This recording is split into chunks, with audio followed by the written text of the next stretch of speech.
Okay, I'm ready to roll here. And first of all, I want to thank you for coming. As I mentioned before, we had about 35 RSVPs, and I suspect, as usual, maybe a third of that would come. I don't know how many we've got on here right now, but this is important information.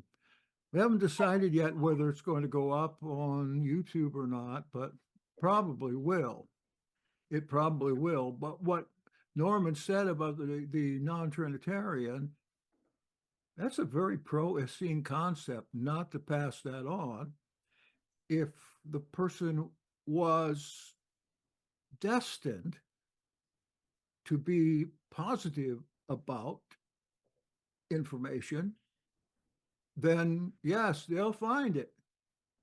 The Essenes didn't pass on anything to outsiders unless, number one, the Holy Spirit told them that this is a good person, or maybe they felt like, hey, this is a person that ought to know.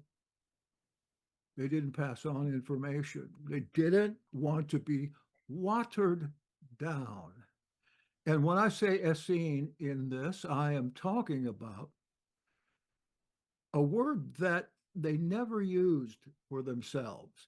They used the title, the way, the pious. Essene actually means doers, the doers, but essenoi was a Greek knockoff of the Hebrew word osea, which means to do, people who are actually doing something. I guess that's a pretty good title. So anyway, there's a little bit. We want to go to prayer first, and then I'll introduce some of the personnel here. All right. Now, Father Yahweh, Elohim in the sky, in our realm, we pray to you today with worship, love, and asking for assistance. You know what we're doing. We give you the glory and I hope what we can in our speech render to you the doxa you deserve for this teaching. We're just going to play like it's going to, but we will know for sure when we get the earnest of your favor, of your gifts, your grace, and we will thank you. Amen. Okay, I'm going to go over to some notes. Let me go to some notes here. All right. I asked you if you possibly could, or if you wanted to build the calendar here and now, that you download and print some required materials before the exposition here. And you saw those on screen share for quite some time. I put them on chat, 2 of them, and those are the ones you want. And if possible, you do need to download the calendar template. It's a blank calendar for 7 months of the year, starting at March and ending up, I think, at the end of October. Okay. The maskil of this meeting is me, Dr. Snyder, maskil, interpreter. The mevaker is Professor Gregory Smith, using the terms of the way, mevaker. That's the overseer. The bakar is Mr. Norman Gray, who you've just heard a little bit about. Bakar means the one chosen or the special guest. And Brother Gray is here as what I consider to be an expert to listen to what's going on, to add his comments. He is the author of, if I may use the word again, the Gray Zadokite or YAHAD calendar, which is also among those things that you can download. And you know, we're either at the first of the year right now, or we are almost there, depends on how you work the calendar. And so you want his calendar. It is chock full of information. Mivakar, as the overseer, Professor Smith, he is going to take care of problems we might have on this broadcast. And I have a few of those problems little later on down. If you need anything or you miss something or want something, please do chat with Professor Gregory Smith, the Mivakar. As a maskil or interpreter, I am going to tonight try to not be waylaid in my talk, because I usually get off on all kinds of other subjects, and I just don't have time tonight. I kind of promised that I could get this done in an hour and a half, and now it's already half hour gone. I just wanted to make sure that people that are doing the calendar get those downloads and get them printed. All right. Here's the rules. You'll not interrupt the maskil for anything. If you have an important question or comment, or you think the maskil has missed or misrepresented something, raise your hand. There's some gizmo on your Zoom that allows you to raise your hand, and the Mivakar, Professor Smith, who's in charge of the meeting and running the Zoom, will get to you when appropriate. Thank you, because if I take questions, I am simply going to get off on subjects I don't want to go to. My main objective tonight is just to get you through the building of the calendar. Last time we did one of these kind of presentations, there was a person on there that was himself an expert in the calendar, but it was different. His formula for building the calendar was different than the Zadokite formula. And he wasted my time over and over again to the point where I could not even get finished. So that's the problem, or was the problem. He's not here tonight, though. Anyone playing the fool will be out the Zoom door. The argumentative person or the antagonist will find himself or herself promptly dismissed from the meeting. Diana, that means you. After the meeting, if any lashon hara, that is to say, bad words concerning anybody part of the YAHAD here is discovered in comments on the web, that slanderer will be hunted down by a particularly nasty demonic entity sent by Yahweh. Father doesn't care for pejorative words being published against his bakarim, meaning you or me, his chosen ones, and surely you would not like to get Father's bad side after you. And I'm asking you to use the chat as frequently as you want or care to, but leave off the levity or comments off the subject. Chat's a powerful tool, and it's used by the YAHAD. It's used by me to help evaluate the meeting. If you have constructive criticism, that's permitted and coveted. Okay? If you have contrary ideas, yeah, we're interested in those too. Just put in the chat that you want somebody to contact you afterwards, tonight or tomorrow, and we will. We will. You'll get your answer. Finally, if you're a puppet of rabbinical Judaism, we can only ask you to change your ways and follow Yahweh instead of God the Lucky. For that's what God means in Hebrew, lucky. Thank you very much. A few preliminary notes.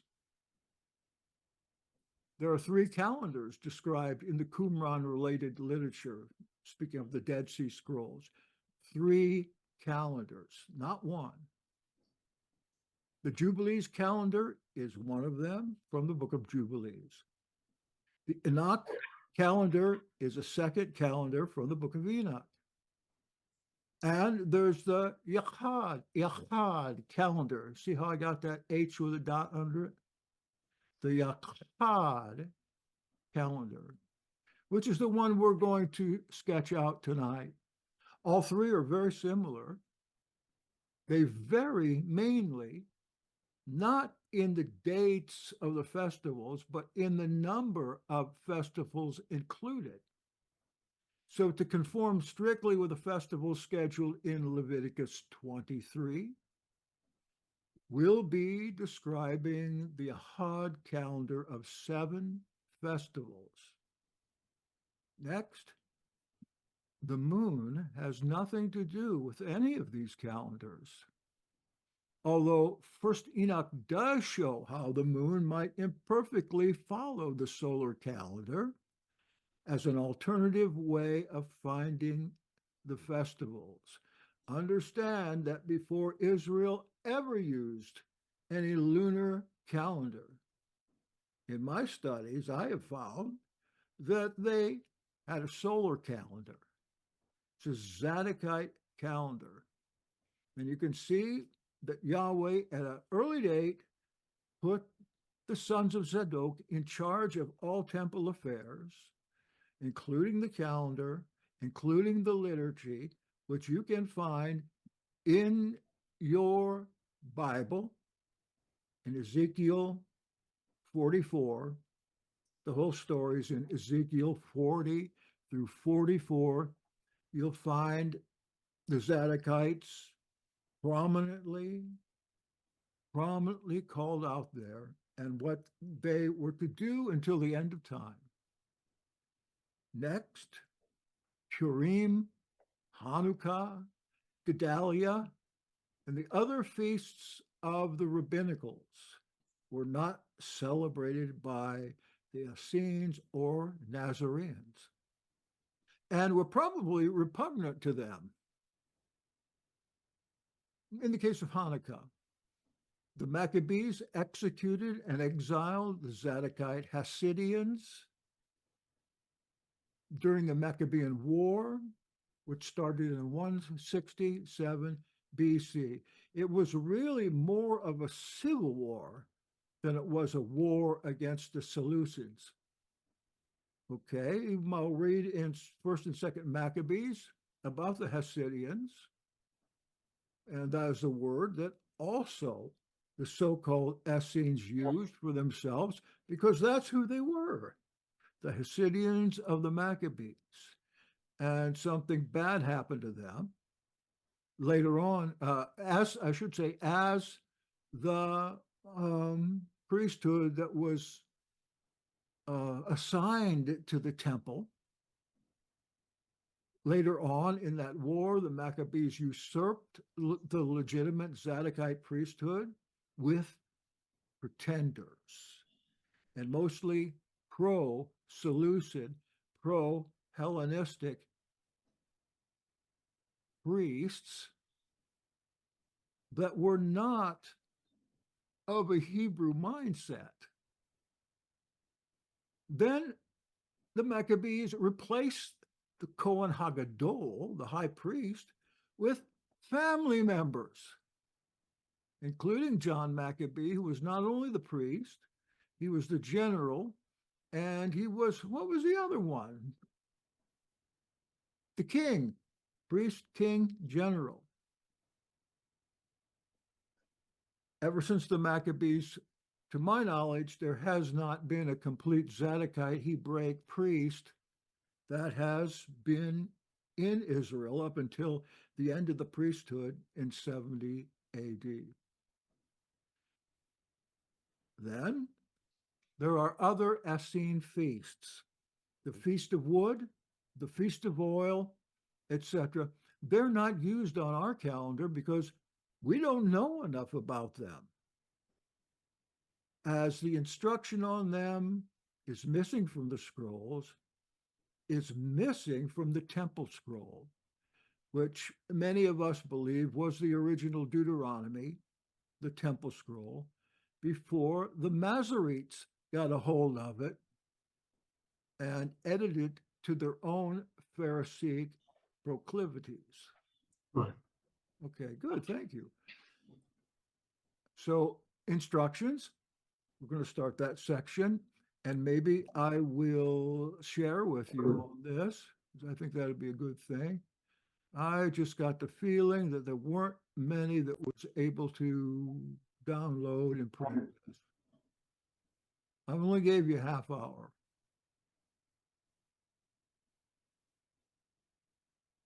On your calendar template, March, if you're using one, mark the next vernal equinox for the Northern Hemisphere with an E. You can do it for this year too. For your information, Jerusalem is located in the Northern Hemisphere. So are we. Except for this fellow on here from Australia, he's in the Southern Hemisphere. So if you want to observe in accordance with your city, that's what I feel. Because in the time of Israel, hey, they didn't know what hemisphere they were in. The equinox will probably be March 19th, 20th, or 21st any year. According to weather.gov, the upcoming vernal equinoxes will occur in 23 at 5:24 p.m. Monday, March 20th. This year, at 11:06 p.m. Tuesday, March 19th. However, in the Northern Hemisphere, the spring vernal equinox takes place on March 20th, 24, at 3, 7, 11, that is 11:07 p.m. Eastern Time. So that's a day past. The equinox, and of course the equinox is they're past. And we've got a lot more to say about that. We'll get to it though. In the Southern Hemisphere, the spring equinox takes place on September 22nd. That's not the spring equinox. Oh yeah, spring. Spring? Let's just take that thing, and there's a little funny thing you can do here with a word processor, and you can strike it out. Let me see if I'm able to do that. Although you can't do that when Zoom pops up all these pop-up things, and I can't get to it. In 2025, it's at 5 a.m. Thursday, March 20th. 2026, 10:45 a.m. Friday, March 20th. So you see the same day there all these years in at least the Northern Hemisphere, or the, let's see, at least in the Southern Hemisphere. In the Southern Hemisphere, that can't be right. Spring in September? All right. Next, we're going to look at a controversial subject, a subject that Norman and I do not agree on. However, we believe in unity and diversity, not diversity and conflict. Gregory, get that hand. The first day of the year is always going to be on Wednesday. as are the major feasts, always on Wednesdays. That's some of the simplicity of this calendar, which has been called the perfect calendar by scholars that I really like to emulate in these things. Wednesday is the fourth day of the week, according to 4QMMT, the Miksat Hamasa Torah, the MMT document. A lot of people ask for that. If you know what it is and want it, well, it's from, nobody knows what exactly it's from. It appears to be from a letter between Jerusalem and the temple, the Onion temple in Heliopolis, Egypt. At that time, there were two temples, and they were not very friendly with each other. But the temple in Jerusalem asked the temple in Egypt, hey, come over here. And instead of keeping Sukkot, instead of tabernacles, come over here. We're going to do Hanukkah instead. Won't you do that? Well, of course they wouldn't do that in Egypt. It was Hanukkah that got them kicked out of Israel in the first place, which I already instructed you in, but we'll talk about that more coming up. Because the sun, moon, and stars were created in the fourth day, according to Genesis 1, theorizing that Wednesday was the beginning of all earthly time, thus the beginning of each year. Don't ask me how they logically could try to prove that.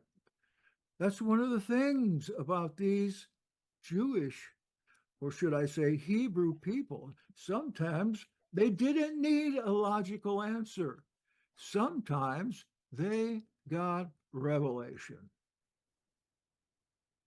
Note, the first day of the week and the first day of the year are on different days. For some people, that's very hard to catch. Though with one method of construction, that is the majority opinion, they could occasionally be on the same day. In the majority opinion today, they are on the same day. That's pretty rare. To avoid intercalation, adding extra days later, as the Jewish calendar does, each New Year's first day must be calculated by one of the following two methods. The first one, at least up to this point, is the Norman method. The alternative method is my method. Let me explain. The majority opinion, about 60% in the poll I took last year,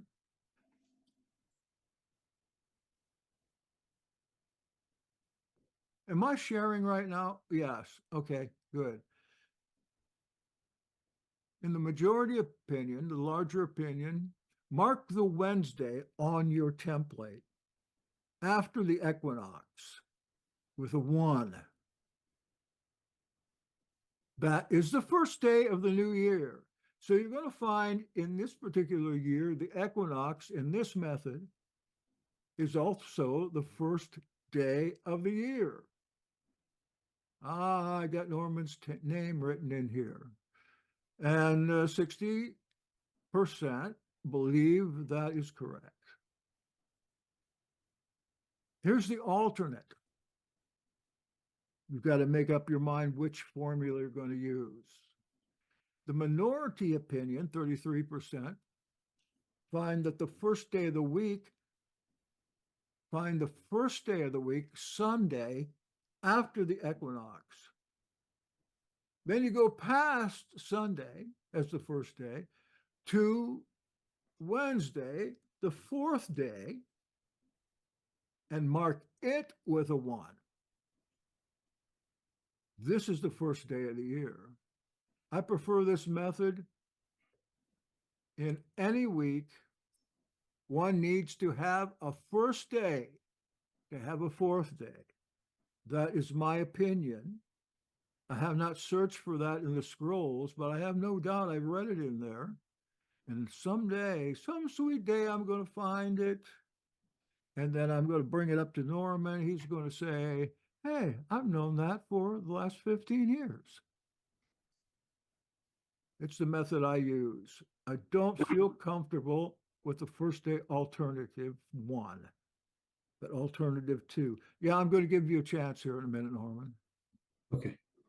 This is sometimes used, about 7%.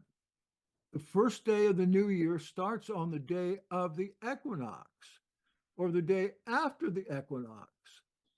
In my opinion, unless you've got a situation like we do in this year, this can't stand, as it doesn't coordinate properly with the 4QMMT, Mixa Hamasa Torah, and the other calendar documents in the Dead Sea Scrolls. Yet this method is still used by some. I would say some of the lazier type that don't want to really do the research. Again, in 2024, and in some places, the equinox fell on a Wednesday. Unusual. All right, I'm going to take a break here and ask you, Norman. I'm going to give you the microphone. Tell us something. Wow. Tell you something. Well, about the first day. Yeah, can I have the rest of your hour? No. Well, I was hoping, and I was under the impression that you were going to give me the floor today to explain my calendar the way I've got it today. Oh, no, we'll do that the second time. I want you to be an alternate voice in this particular exposition. Just tell us about the first day. I have to show you. I have to share my visuals, the graphic that I've got. I'll tell you what. Let's take the limit of time off this. Okay? Well, I tell you what, if I may say, Jackson, you finish your discussion and then give me the floor afterwards, and then I'll point out a few of the issues that you brought up. I'll be as brief as I possibly can, maybe 15, 20 minutes, but it's a visual. I can't explain it to you in words. You have to see it. Okay. That's a good idea. All right, then let me call on the Mivaker and ask him if there were any questions or comments that need to be dealt with here. I think briefly John Batone had one. He had his hand up. I don't know if he still wants to ask that question or not. No, I know Jackson was confused about the spring equinox saying in September, but that was regarding the southern hemisphere. That's why it's opposite of us. Oh, yeah. I just wanted to clear that up for you. Thank you. Yeah, my wife's from the southern hemisphere too. And she was out in the other room at that time, so she didn't correct me. Thank you, John. That's right. I don't need to strike that out then. I forgot about that. Okay, let's go back then, because we're ready to really get on with the days and times. Let's see here.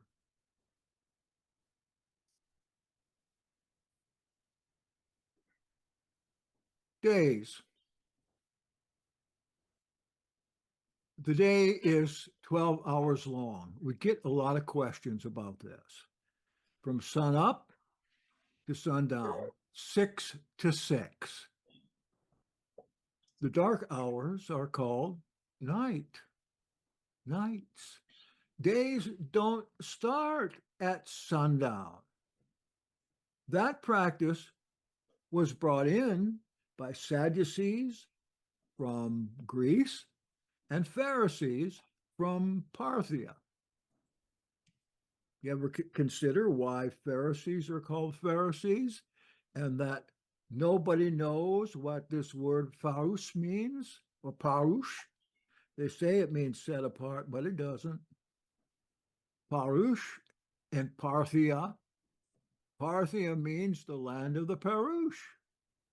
These guys, it's a fact, and it's well known that they came from Parthia, and at certain times they were able to take over even the temple, like in the reign of Queen Alexandra, for instance. So look it up if you want to know about that.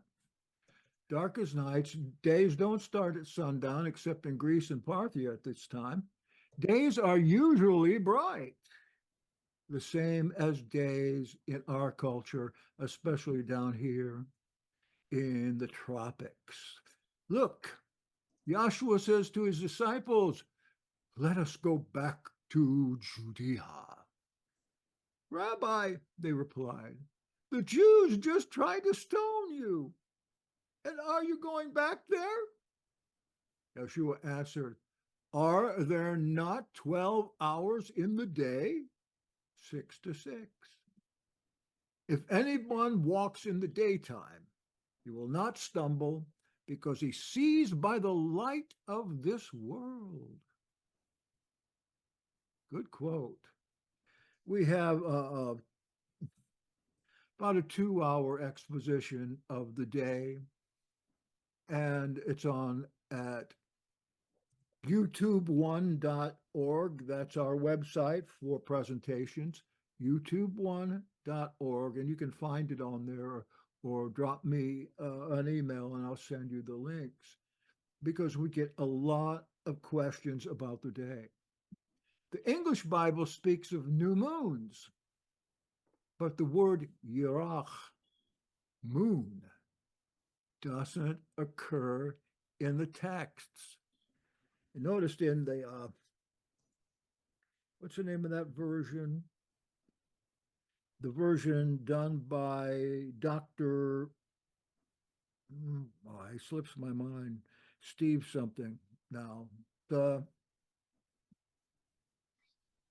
Stephen Pigeon, Sefer. The Sefer, thank you, Sefer. You want to come live over here, John? I mean,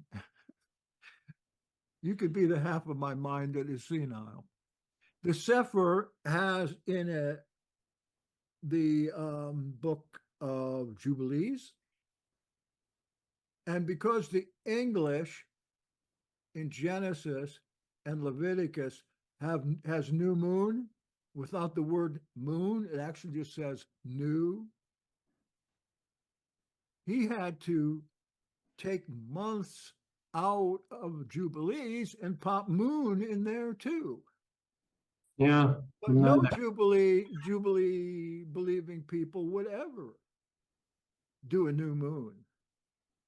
They condemn moon calendars, and that is one of the big reasons why, as everyone asks, Jubilees, Enoch, and some other ones aren't in the Bible, because they go against the Masoretic, Pharisaic ideas that they popped in there when they came near destroying it 1,000 years ago. So let me see. We have that here. Many of the informed believe that the scribes of the Pharisees, called Masoretes, greatly corrupted the readings of Leviticus, since their calendar, originating in Parthia, was based on the phases of the moon. Perhaps they even removed the word month entirely. Maybe month was in there, but now it just says Kodesh, not Yerach, not new moons. It says the new. And Qumran insists that they're talking about the new month there and not the moon. The Qumran documents, which the Pharisees prohibited others from reading, admit that the moon's movements are too unstable to base the feasts on. I know that you and I and probably everybody here use the moon, maybe the observation or the Hillel 2 method, to show where the feasts were in the year. Maybe some even use the regulation Jewish calendar, which is impossible for you to make. It's got to have a committee making that because of the problems that the Zadokite calendar just doesn't have. I guess that's again another reason that the scholars call it the perfect calendar. Okay. Next is seasons. There are 4 seasons in the Yahad year. This is very much like our calendar. Each season or quarter, think quarter, consists of 3 months. The months are not named. They never use names like Aviv or Tishrei or other pagan names, but simply numbered. If you're talking about what we consider March, we're going to call that month 1. That's all. The Essenes and Nazarenes didn't use pagan names for days. They simply employed the day's number. You know, all the names for our months in America are all pagan names. They come from the Teutonic mythology. Wednesday, Wednesday, the day of Bogdan, one of the Teutonic gods, and the rest of them as well. They worship the sun, Sunday. They worship Saturn, Saturn Day, but you know all about that. 3 months in each season or quarter are composed of the same number of days. This is where we vary a little bit. Month 1 of each quarter has 30. Month 2 of each quarter has 30. Month 3 of each quarter has 31 days. So there are 91 days per season or quarter. Thus, Yahad year consists of 364 days, which is divisible by 7, as in 7 days of the week. Let's go to months now. That should be easy to memorize. But we're going to go through this part by part, assuming we have enough time. Now we go back to the first day of the year to find the beginnings of the first 7 months. This is important to do now. Remember that months run in the pattern 30, 30, 31. 30 days, 30 days, 31 days. Mark on your sheet, on your calendar template, the beginning of each month, if you're using it. So the first month, if you use the first method of finding the first day, which again is the primary method or the majority or the consensus method, you want to start at March, what was it, 20th? March 20th? And count up 30 days. I know some geniuses can do this with mathematics. I'm long past that. The second month then, after that first month, you count up there. The next day after that first month, you put a 2, month 2. It's 30 days long. And then you go the next day after putting that month down and you count 31 days, not to get into why the one's in there. I just don't want to get into that. It's set in your mind 30, 30, 31. And when that is over, take the next day and put number 4, the beginning of the 4th month. This is going to be a very good help to you when you go to put the Levitical feasts on. If you want to go farther than that, it would be good to go clear through the whole thing. The 4th month is 30 days long, the 5th month is 30, and the 6th month is 31 days long. and that is the second quarter or the second season. Then going on, the seventh month is 30 days long. And that's all the farther you have to go, because there are no Levitical holidays after the seventh of the month. And I suspect, and I'm almost sure now, that like church folks, the church has a calendar with gobs of feasts on it every day practically, or a saint feast or a pagan feast on that. But they don't use that for dentist appointments. They don't use the church calendar for that. They use a secular calendar based on who knows what from ages long time ago. Well, I think it developed from the Roman calendar to put their appointments on if they've got, say, a proctology exam coming up. You're going to put that on the secular calendar. You're not going to put that on the feast calendar, because these guys, whether it's true or not, they believe the calendar was kadosh, and they didn't use it for daily things. Okay. So you've got a feast calendar and you got a secular calendar for your personal appointments.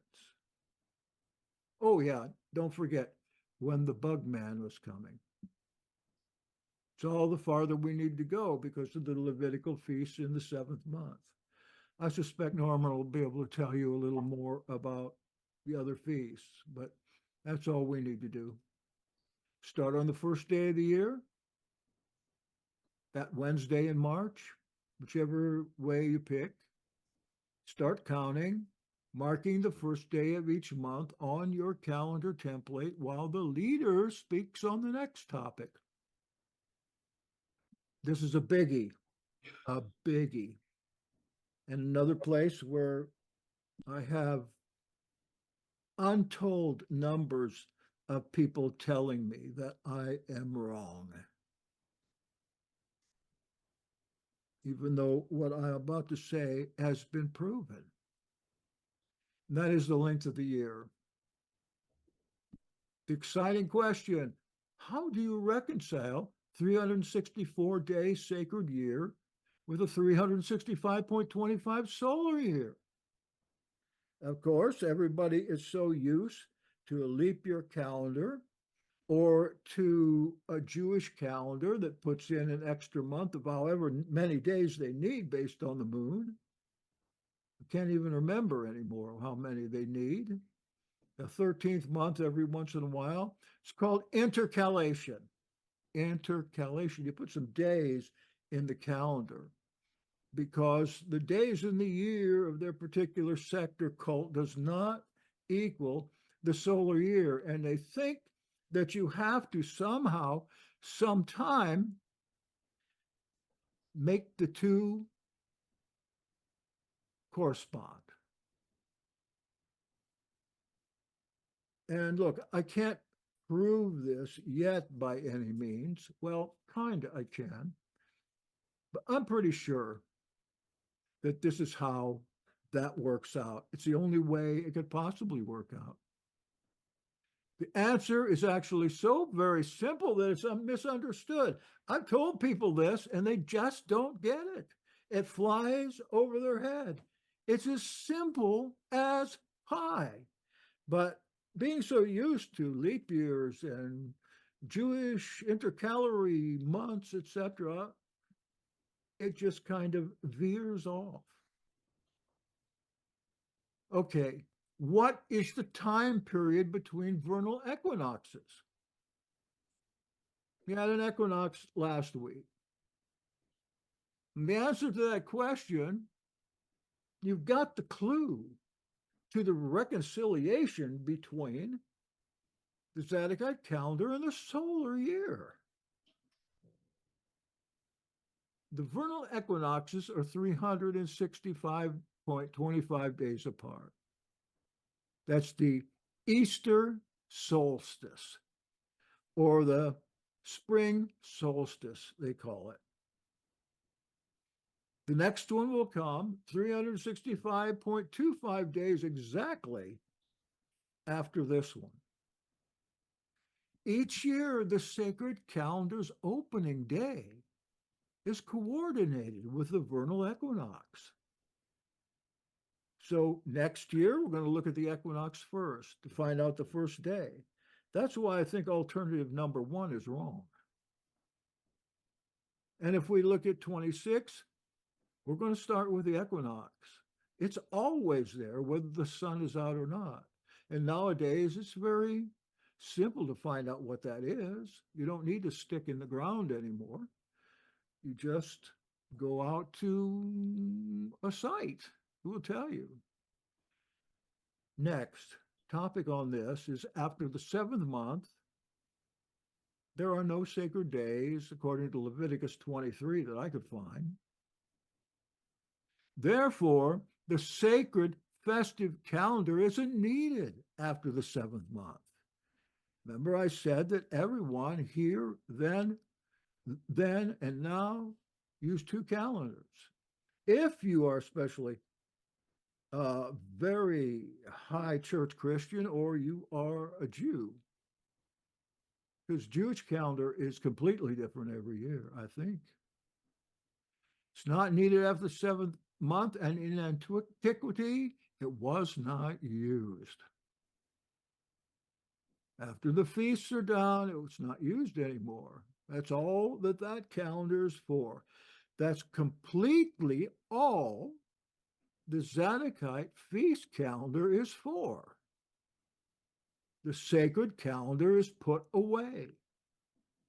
What about Yeshua? He's got a full appointment schedule, but he did not keep the status quo consensus calendar of that day. He and his Zadokite kin and every Zadokite priest from exile and everyone that had moved back, they were using a different calendar. In fact, there were at least 4 calendars I could name that were used in Israel, that is Galilee, Samaria, and Judea in the 1st century. And one of those 4s was the Zadokite calendar, still used by all those Zadokites and their allies. They were not going to use a Greek calendar of the Sadducees, nor a moon calendar from Parthia of the Pharisees. They're going to use the Zadokite calendar that they've been using for the last 100, 200 years. The same one that was used in tabernacle and temple. Anything else would be polluted. And one thing about Yeshua, if he was without sin, that doesn't mean he didn't smoke a cigarette or that he didn't have a drink of wine. People that think that they're just ridiculous. Because those things aren't in Torah as sin. Sin is breaking Torah. Who cares if you have a glass of wine? The upshot is that the beginning of the next year is not tied to the end of the former year. And that's what we're not used to. When 365 days are up, then we know the next day is a new year, right? But in this time, they were not so calculation was not near as valid as revelation. And what was revealed to them, whether it's true or not, and I believe it's true, was that they used their festive calendar just for feasts. And after that 7th month, that was the end of the calendar. But isn't it 364 days? Doesn't that leave 1.25 days? No. Forget that stuff. the calendar is for the sake of holy numbers, was 364 days. But after the seventh month, it was not used again. Does that make sense? It's revelation, not logic, not computation. That's one of the problems with the Jewish calendar today. They have to have a bunch of people to try to figure out how to make it so feast days don't fall on certain days they don't like, and so market days and feast days are not the same, so they can get into the stock market on the days that were in the Zadokite calendar set apart for no work and no playing the stock market or gambling. The upshot is that the beginning of the next year isn't tied to the end of the former year. If you had been one that had read as much as I have in the Dead Sea Scrolls, and for the last 35 years, more than some of you have even been alive, I've been reading this stuff to the point where I know it sounds like boasting, but I feel like one of these people. And as time goes on and I get older, it's like I'm drifting farther and farther away from secularism, the status quo, certainly things that I loved before, sports, news, those are like distant interests. I'm moving to new interests. My mind is engaged constantly in the things of Yahweh, which are also the things of the Nazarene Zadokite movement.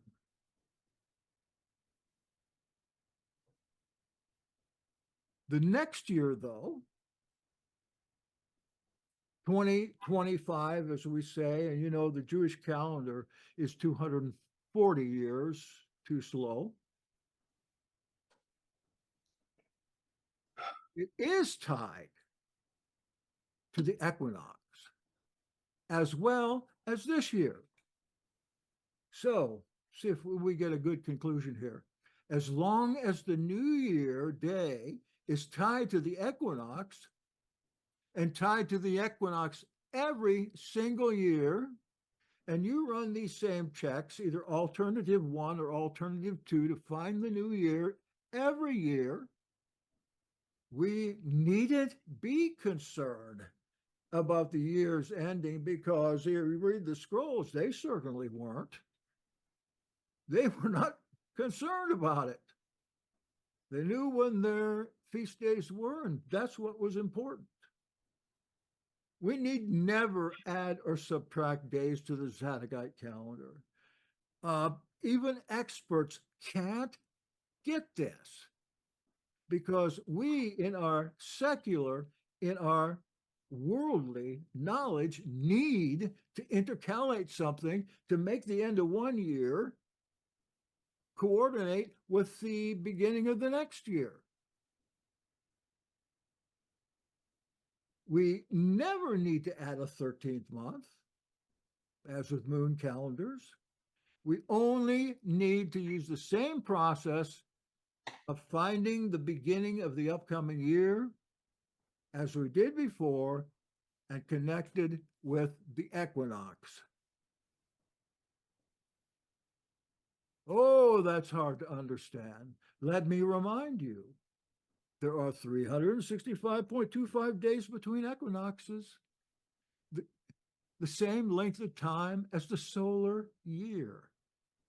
Equinox to equinox, 365.25 years. Days, that should be days. And that's the same as the solar year. Anchor each New Year's Day on the equinox, and adding days will never be necessary.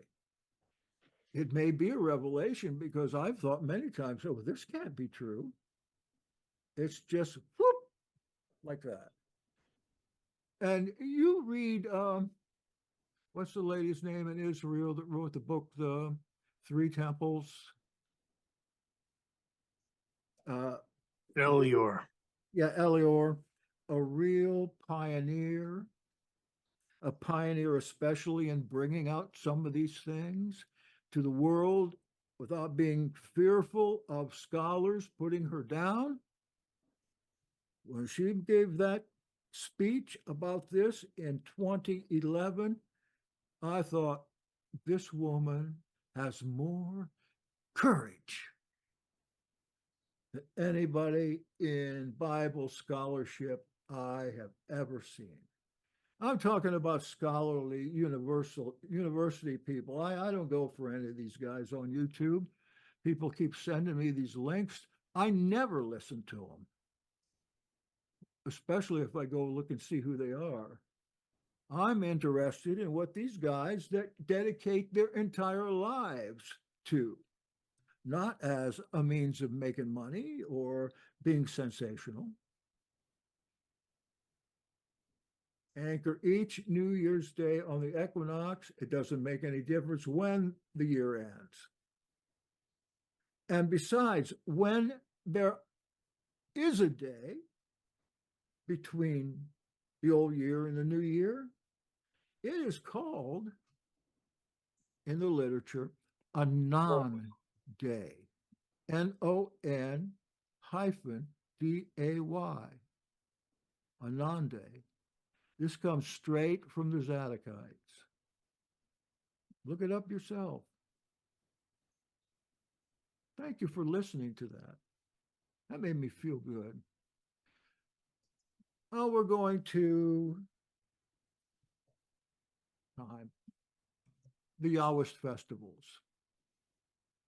Now that we have our start of the year, I suppose if you all were using the templates, you've got, unless everything I said was so interesting you couldn't count, you've got the scheme of the season and months down in the template. That all we need to do once you get the months down in the beginning of the year and even the beginning of the next year, you need to get out Leviticus chapter 23. And I would suggest that you get that out of another Bible than a King James Bible, because that is so hard to understand. I tried to use one the last time I did something like this, and I got so messed up. I got messed up with Bikurim. Where does this go? It seemed completely double talking. Use maybe the concordant version. I haven't looked at Leviticus 23 yet there in the concordant version. Oh, was that one of those expensive literal Bibles? Yes, it is, but it's not expensive. It is free. Concordant, CONCORDANT. Look it up on the internet. You get to have the whole thing free. It's one of the most literal and best ones I ever saw. I don't know if it uses Yahweh or not, Yahweh, YHWH or not. Can't remember now, but I was impressed with it.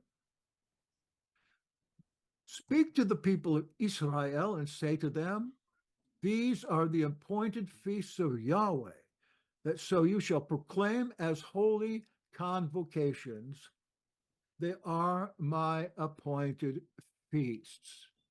Leviticus 23. Now make sure that if you're using a template to mark the start of each month before popping in the feast dates, some Bible versions use confusing language in the description of feasts. If you can't find the right date for a Yom Tov, that is a good day or high day, by counting days, you can still find them using a month marker. Or let me mention that if you download Zadokite Calendar from Norman Gray, which is up there, one of those download links that I showed you, then you can always cheat. And look, he uses alternative for finding the first day, number one. If you don't have a problem with that, then you get messed up. Look on his calendar. I mean, he's rolled it and cut it and marked it with a T.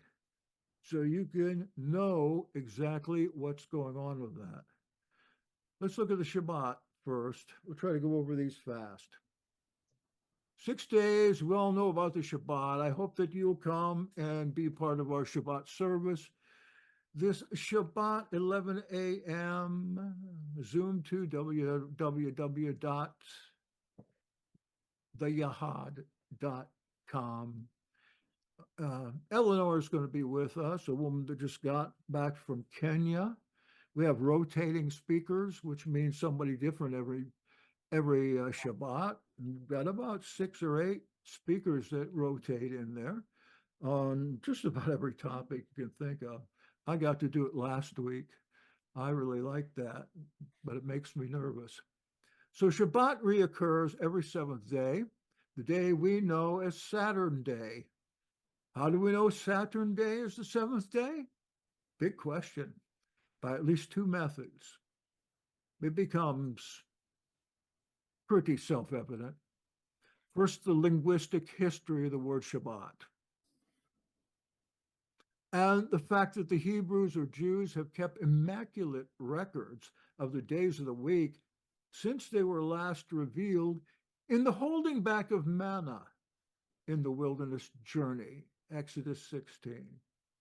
The only place where they have been quite negligent in the days is trying to make Simon Bar Kokhba the Messiah in 135 AD in the second revolution of Israel against Rome. They had to take 240 years out of their calendar according they had to do that in order to allow Rabbi Akiva to pronounce Bar Kokhba as the Messiah. Oh, we'll just take 240 years out, then it'll just adjust right. Kokhba is really the Messiah. We just probably better off just take these 240 years out, and then we'll have it. But he wasn't the Messiah. So if you want to know what year it is with the Jewish calendar, the consensus Jewish calendar, add 240 years. You'll be surprised. You'll be surprised what year it is. Yeah. Every Shabbat is a Yom Tov, a high day. Every Shabbat is a feast. It always occurs on Saturday, 7 days a week, all year, never varying, not 1 month on Monday and the next month on Sunday. No. Yom Tov or high day means no working. Instead, the believer must attend a worship meeting, a holy convocation. When somebody tells you that the Sabbath changes from month to month, or even within the months, you know then that they're a Sadducee. That's the Sadducean calendar of the 1st century. It's called a lunisolar, Looney solar.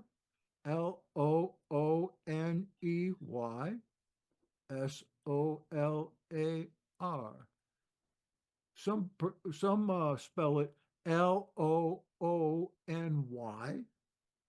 Loony, lunisolar, because, hey, it's just plain loony.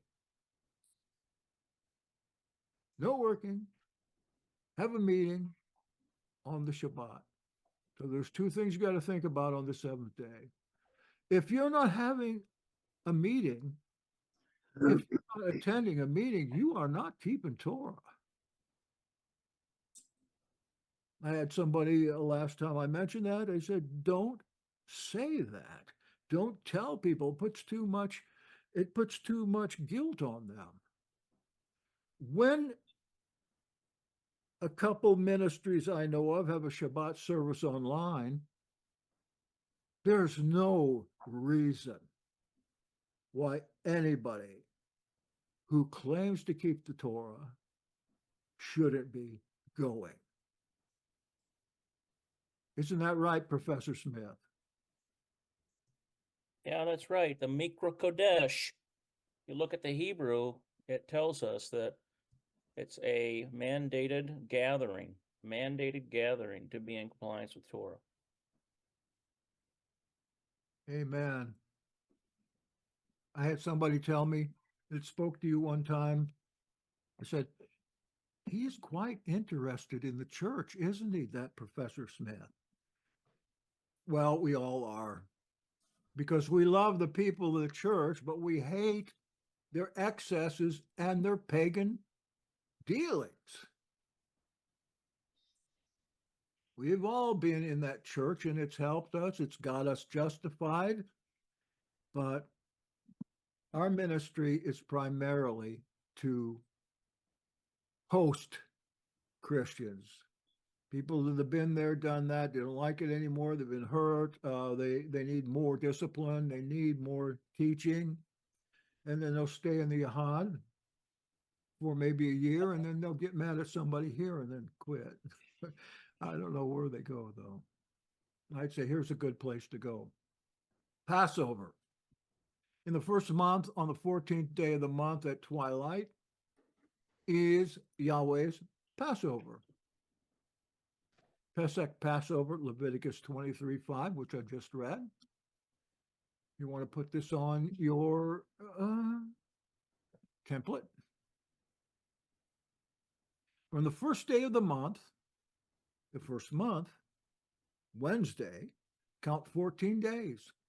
This brings us to Passover, Tuesday.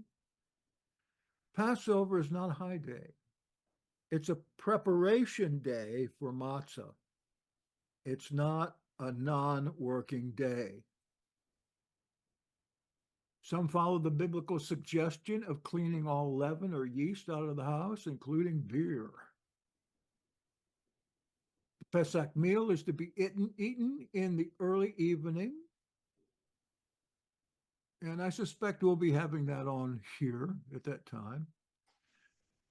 I wrote April 2nd, 2024 with the Alternative 1 calendar. April 9th, by the 2nd, you'll see that there's exactly a week between them. It appears that the Zadokites did permit the second Passover for those who missed the first. That's what we normally do around here, is a second Passover. How many weeks is the second Passover from the first? I've seen several different ideas about that. But I found that the Pesach Sheni, second Passover, is 4 weeks after the first. So you've got another 4 weeks before you are committed to do it. Now look, I've got an easy Passover Seder that I wrote 25 years ago. It's great today still. It tells you how to do everything right at home, and it's sacred name. It doesn't have those pagan names like God and Christ in it. Those are pagan names. God, lucky, the God of luck, God. Christ, the one smeared with manure. That's where the word Christ came from, Christian.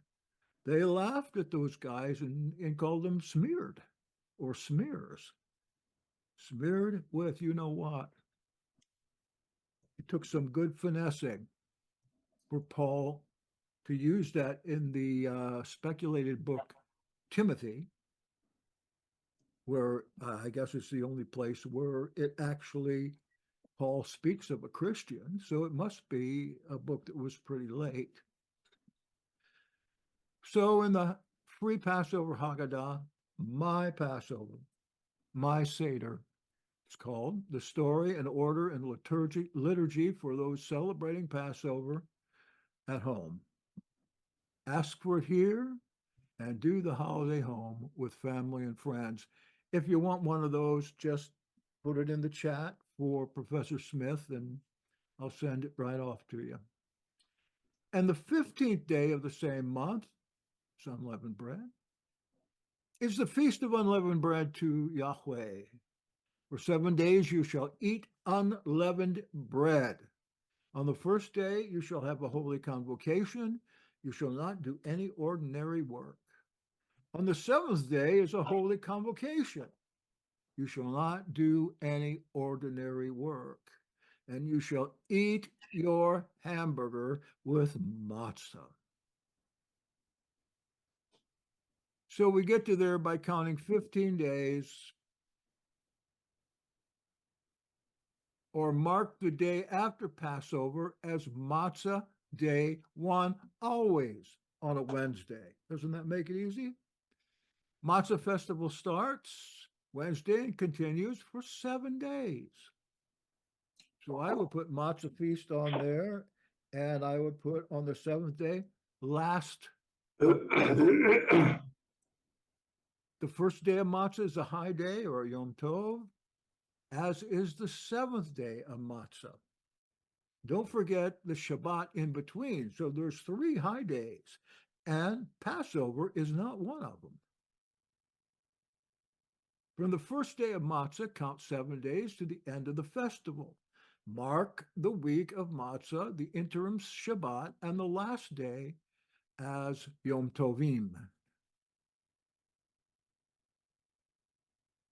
I'm probably going too fast to write these down now. The first fruits, Bikurim. I really got messed up on this last year, or 2 years ago when I did this. When you come into the land that I give you and reap its harvest, you shall bring the sheaf of the first fruits of your harvest to the priest. And he shall wave the sheaf before Yahweh, so that you may be accepted. On the day after the Shabbat, the priest shall wave it. Now you wonder if you still need to do wave sheaf, because who's the priest? But I want to mention that when it comes to Torah, there are some who think that anything dealing with priests and temple, anything Levitical, is really gone. And that could be true, because there's no temple.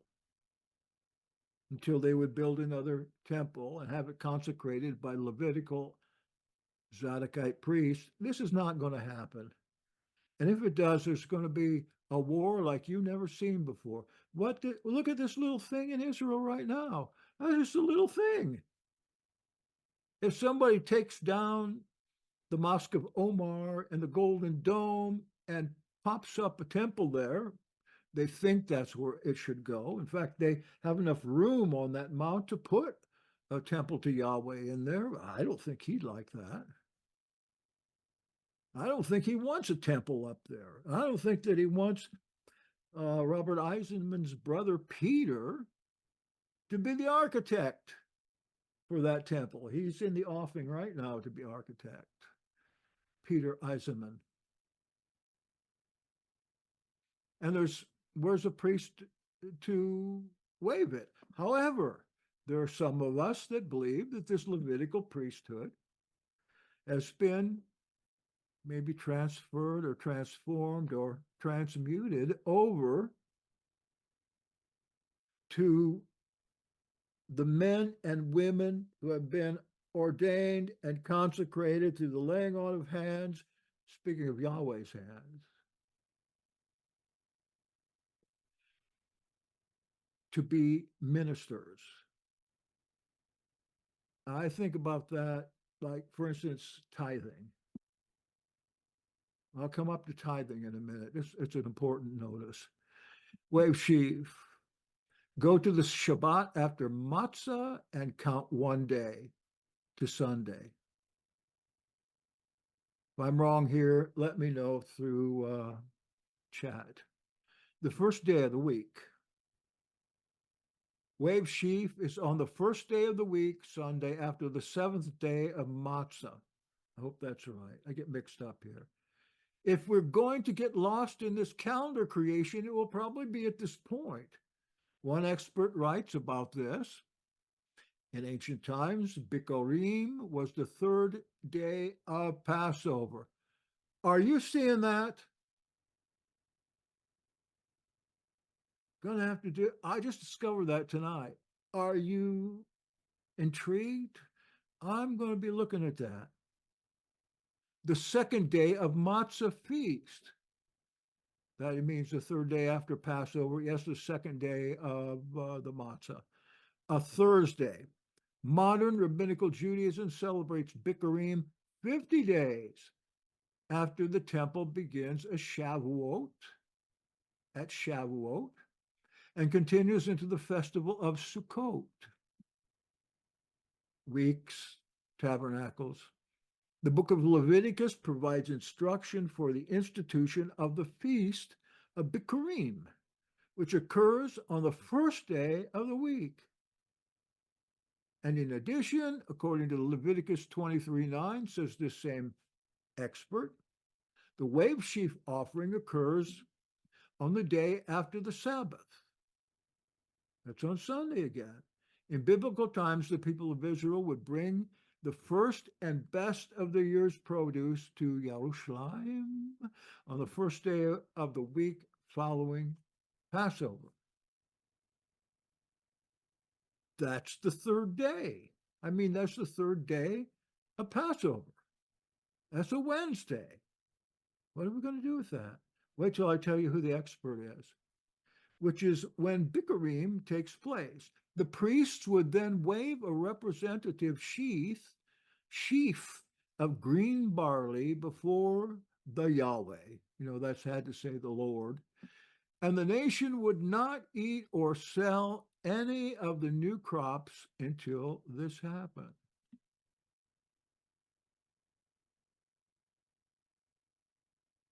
Okay.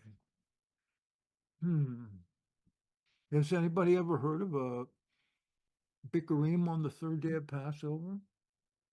Does anybody know who this particular expert is that I quoted this from today?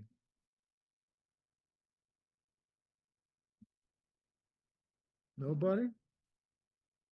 Okay, I'm going to write down who it is.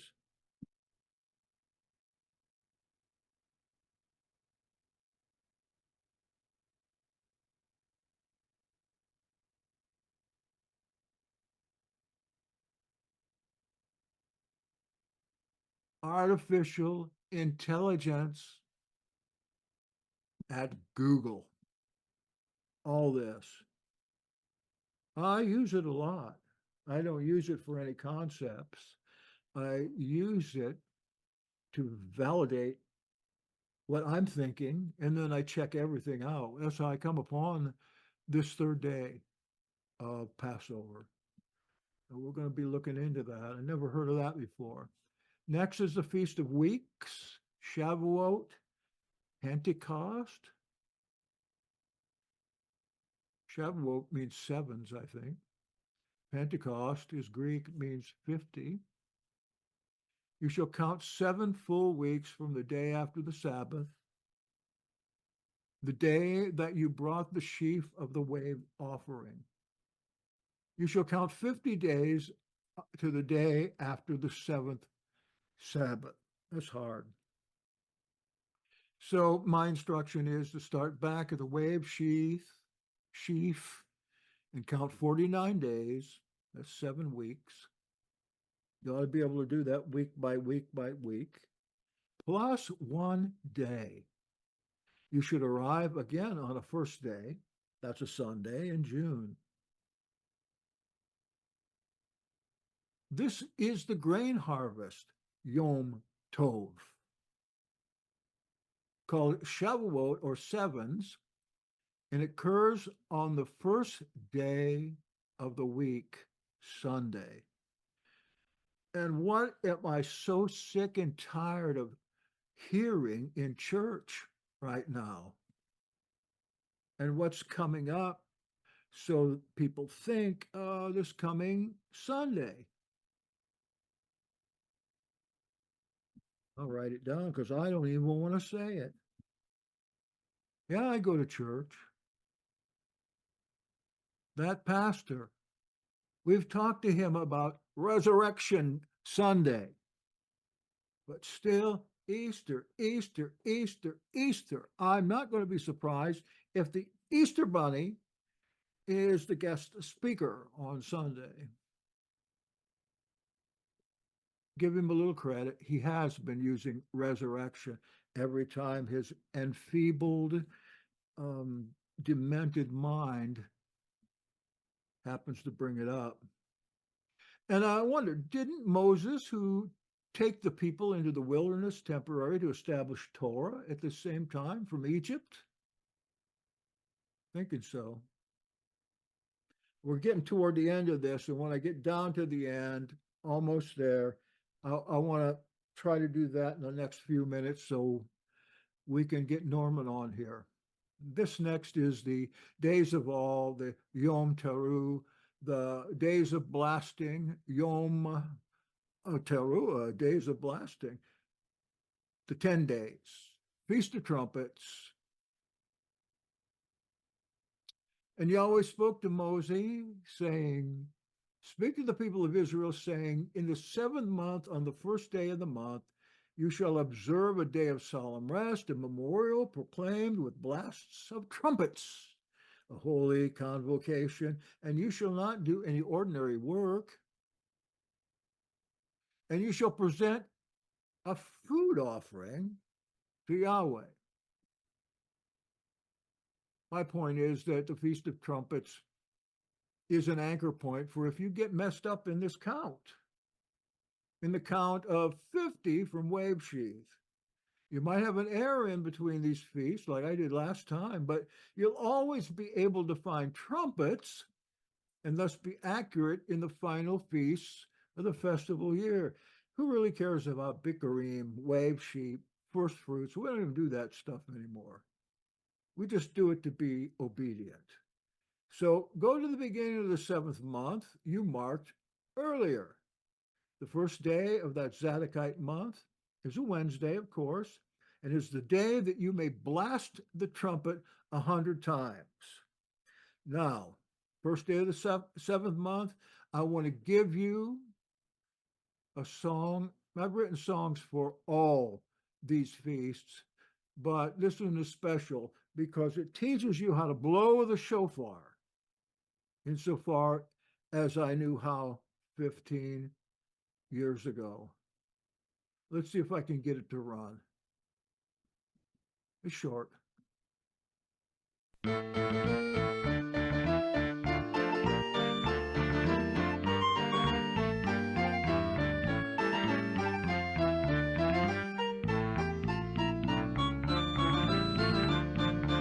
Yom Teruah is the day of war, the feast of trumpets and the court of law.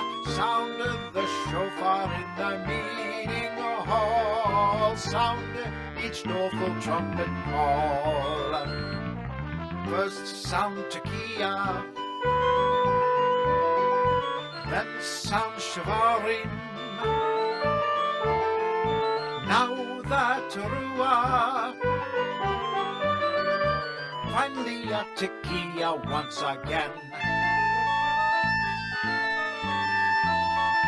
Yom Teruah is the day of war, the feast of trumpets and the court of law. Sound the shofar in the meeting hall, sound each doleful trumpet call. First sound tekiah, then sound shavarim. Now the Teruah, finally a tekiah once again. Here's where 100 trumpets come Yom in. Teruah is the day of war, the feast of trumpets and the court of law. Sound the shofar in the meeting hall, sound each doleful trumpet call. First sound Tekiah, then sound Shavarim, now the Torah. Last the Tekiah Gedola takes the longest of breaths that we may draw. So our Messiah, Yeshua Messiah, may hear Hagadola and return on this day of awe.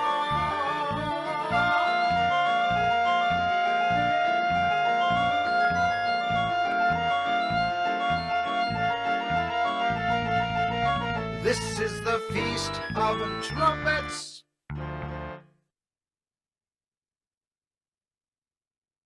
You get the lyrics to that. I mean, listen to it a few times and you'll know what to do with that horn. This festival is a Yom Tov, resting, and a meeting of like-minded believers.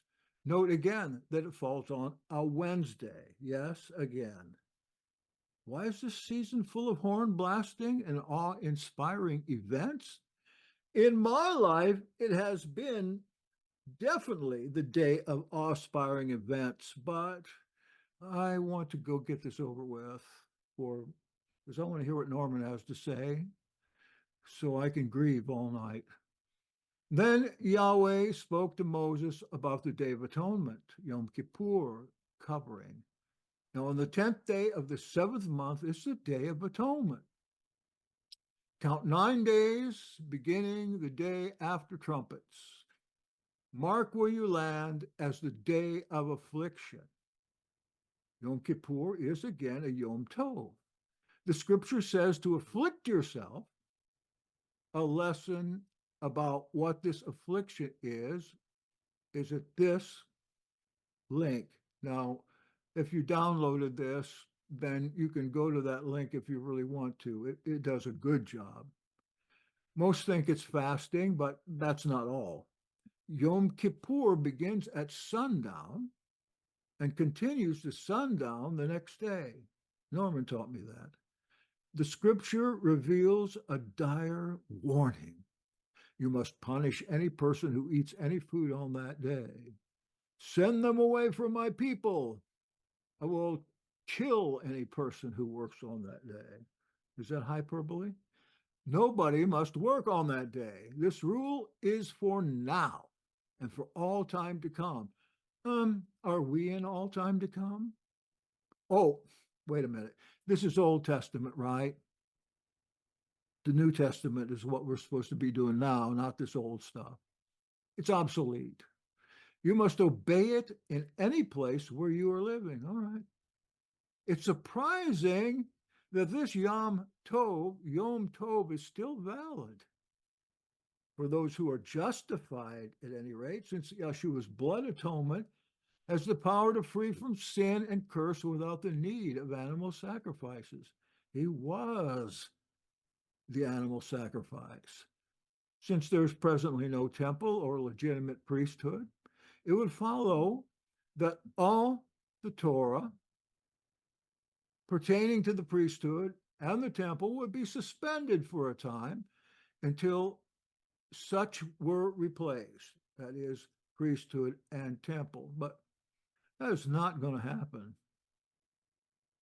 However, some see that some commands, I already talked about this, would continue on concerning the priest and the temple. I think tithing definitely continued on, but nobody can get what the scripture concept is of tithing, because it's clear that the tithing should go to the chief minister in your assembly, not to the lay leaders, not to the church, not to build a steeple. This goes to the minister to be divided up for paying the less conspicuous minister of the assembly, like chaplains and worship leaders. They're supposed to get paid. How else will they live? Priests, ministers, they shouldn't have to go out there and work a full-time job and then try thinking they're going to be good enough, especially when they get older, to go to the throne room every week and bring you back something that took them 12, 15 hours to come up with. That's why so many of them just go to the internet, download a sermon, read it off, and that's it. Or use sermons that they used last year. That's why, because they can't afford it. They can't afford that time. They're tired when they get home. Just think, you have a job, 40 hours a week. You think that you can sit down at the keyboard and write a 5 to 8 page sermon in 12-point type? You should always, if you're a teacher, preacher, you should always write it down. As one of my teachers in preaching taught us in the seminary, you had anointing when you did this. And don't you think that if you use it again years later for people that need it, as they did in the original time that you wrote it, don't you think it'll be anointed? Same thing with church hymns. Nobody likes to sing them anymore. They want choruses and drums. But don't you think the anointing that came upon Isaac Watts, Charles Wesley, John Wesley, and the other great hymn writers doesn't continue? It's still there. Every time you bring them out, you reconstitute it again. If it was anointed in the first place and you took time with it. Say, what night are we supposed to put these sermons together? Saturday night? Not at all. When you get out of your assembly meeting Sunday, you at least already need to know what text you're using, and you always start with the text, never with ideas, never with good points, never with a Kenneth Copeland magazine. You start with the text. Get yourself a lectionary. They'll tell you what text to start from an anointed perspective. Okay, done. Feast of Booths. Yahweh spoke to Moses, saying, speak to the people of Israel, saying, on the 15th day of this 7th month, and we're getting to the end here, and for 7 days is the Feast of Booths, tabernacles, to Yahweh. On the first day shall be a holy convocation. On the 8th day, you shall hold a holy convocation. On the 15th day of the 7th month, you shall celebrate the feast of Yahweh 7 days. On the first day shall be a day of solemn rest. On the 8th day shall be a solemn vow. It's repeated because it's important. This is the most important festival in my understanding. It has been for me in my life. You shall dwell in booths for 7 days, so that your generation may know that I made the people of Israel dwell in booths when I brought them out of Egypt. I am Yahweh, your Elohim. Thus Moses declared to the people of Israel the appointed feasts of Yahweh. So before showing where that goes on the calendar, let me say that if you set up a tent in your backyard, you know what I'm going to say. That's hardly ingathering. You need to go someplace, if you possibly can, and get with the like-minded people of Israel. And I'm not talking about Jews here, because they are not like-minded. Even Messianic Jews are not like-minded. They follow all the conventions of rabbinical Judaism. You need to find Nazarene Israel. And if you're willing to go someplace, you let me know and I'll find you one. I'm to the point though where I don't think that I am in health to go anywhere now. One of the last tabernacles I went to, I had a heart attack over there, and it wasn't a bad one, so I could continue on. And I can't tell you how many I was constipated because of what food was served. But that's part of not only the hardship of it, but also the fun and being there with people you have been on the internet with your Facebook friends, like-minded, of course. That is going to be great fun for you. That's going to overcome any kind of affliction. Start at the first day of the 7th month. That's trumpets. Count 15 days to, yes, a Wednesday again. Sukkot is 7 days. Wednesday and Saturday are Yom Tov. There's a list of requirements in various portions of the Torah, but primarily it's the time to physically get with your kin, with the like-minded, with the congregation, with all Israel, Romans 11, in booths, huts, tents, tree houses, or Sukkot. This is why so many folks that adhere to the Torah go away for this 7-day period. Since our way of worshiping is primarily conducted online, we find it imperative to gather somewhere in the United States for this holy time. And I'm afraid to say that it's been a few years. It's been since 19 that we did, because just couldn't find enough people who had made plans for it, who had saved up their second tithe for it, whose wife or husband wouldn't let them go, had to babysit instead, made no plans for Yahweh's anointing. No plans for Yahweh. I can see people that are having physical problems, of course. In fact, my song for Tabernacles has to do with the ancient Essenes that couldn't go because they were too old, too sick.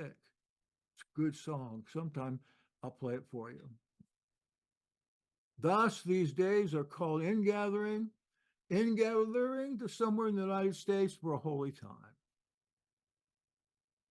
Thus, these days, oh, I missed that. In 1621 AD, if you didn't know that, or so, the religious separatists from England celebrated Sukkot in a location known as Plymouth Colony, USA.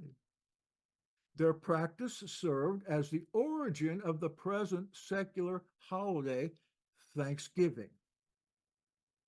They also gathered the local Amerins, American Indians, for this was the time of their harvest festival too, same time as Sukkot. Figure that out. So they brought the Amerins together to worship and to feast with them in the community. That's a good thing they did because they didn't have any food. At the time, not knowing the extent of each group's suffering and each group's extinction very soon after, that this Yom Tov would bring them in the future. Thanksgiving of the pilgrims and the harvest feast of the Amerins, which some people think were Mormons, shared several common practices as set down by the Heavenly Father of all, the Gitche Manitou. And that's Tabernacles. I don't know what to do this year.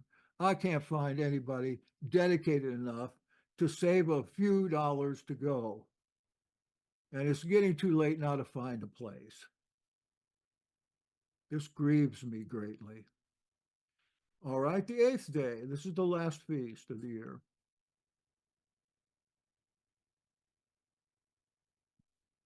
The last great day, or the 8th day. On the 8th day, you are to hold a sacred assembly and present a food offering to Yahweh. What? What's this pagan word doing in here? It is a solemn assembly. You're not to do any daily work, of course. And what day is that on? Well, let's see. Count one day after Sukkot, a Wednesday. The last great day, as it is called, is a Yom Tov on another Wednesday. It's defined as the day to rest from the rigors of the last 7 days of feasting and having fun. Yahweh even tells us, go out and buy some liquor. Go out and buy some strong drink if that's what you want. Take that second tithe you brought along after you pay your dues and go get what you want. Have fun. Enjoy the fellowship. Go fish it. Smoke a cigarette. Who cares at this point? This is a free holiday for you. The Yahad, when able to ingather, what we've done is perform a baptismal remembrance service on the great day, in which water is shared among participants because tradition calls for a water libation ceremony. I think that's in the Torah too. The eighth day also prepares for the future first day in the new kingdom, the new Jerusalem, which we all long for. Now, this last great day may be referring to the millennium and is supposedly spoken of in these passages, which I have here down for you. And if you wonder what D and C is, that's Doctrines and Covenants. That's a book of dogma from the Mormons. And I thought I'm just going to put those in here. I've read the Book of Mormon several times. This isn't that book, but this is an alternative book that they give you. And I can say one thing for the Book of Mormon. Mormon is the greatest Christian literature fiction ever written. I truly believe that.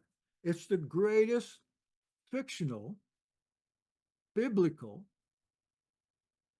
religious, Christian literature ever written. Take some time, put it on go to LibriVox and get a copy of it.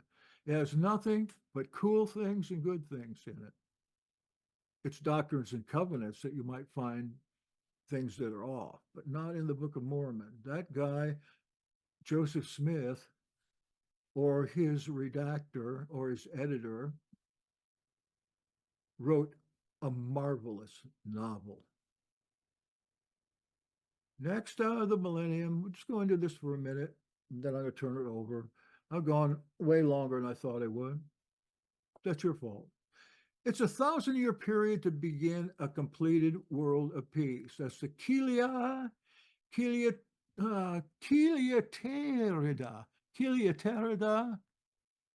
Here's the English, and that CH with the line under it means you pronounce those the same time. Chiliaterida. It's a 1,000-year period. I said that, didn't I? Yahshua comes to reign on the earth sometimes during that time. All things, truth, and information will be revealed. The elect of those who've died will have, in part, gained a remarkable new body made to do miraculous ministry, destroy the Dibble's works, that old Dibble, and eliminate all demonic oppression from ancient to modern times. These years will usher in mercy and what's important to us in the Yahad, equitable justice for all worthy individuals, congregations, and secular organizations. Evil will be exiled. Won't that be helpful for you with a new body to evangelize the earth? Be no devil, no demons there. That's promised not only in the New Testament, but also in the prophetic epistle of Barnabas, which we study and do expos on once in a while because it's so full. It was in the New Testament, and those Gentile Catholics pulled it out. They didn't want that. The Torah was too high. Evil exile. The people of Yahweh will be fully engaged in winning this world, the last place in the entire universe where the devil has his holdout, his readout is here, according to C.S. Lewis. In that 1,000-year day, called a day in Barnabas and other places, people living will experience their first taste of universal peace, harmony. And Yeshua Yahweh will assume the earth's throne as potentate until the earth is handed over to the Father, the provider of creation. So in anticipation of those future days, you are to hold a solemn and sacred assembly as described in the Torah. Work is not permitted. And this ends the directions for composing your Zadokite Yahad solar 364-day calendar. When March comes along next year, you will be having time to compose a new calendar with these instructions. Remember that the first day of each new year has to be chosen by one of the above methods in order to avoid intercalation of a day or a month, or in 7 years, 20 days, or in 240 years, 7 weeks. I hope somebody was able to do this. How'd you do? And I hope it's been an enlightening journey through the Yomin Tov. Let me know how you came out on your calendar. Put it there in chat, or if you didn't do it now, let me know at my email address, www.yahad.me. There's a communication form there. Fill out the form and click the button and it'll come right over. All right, my friends, I'm finished and I have to go into the bathroom. So I'm going to ask if maybe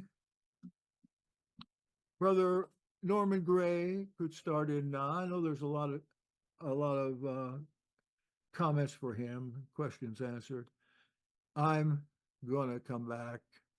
And so, Norman, you better be careful. I'm telling you.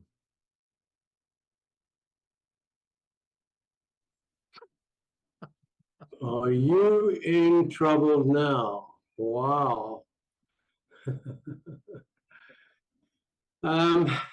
Well, don't know how to proceed now.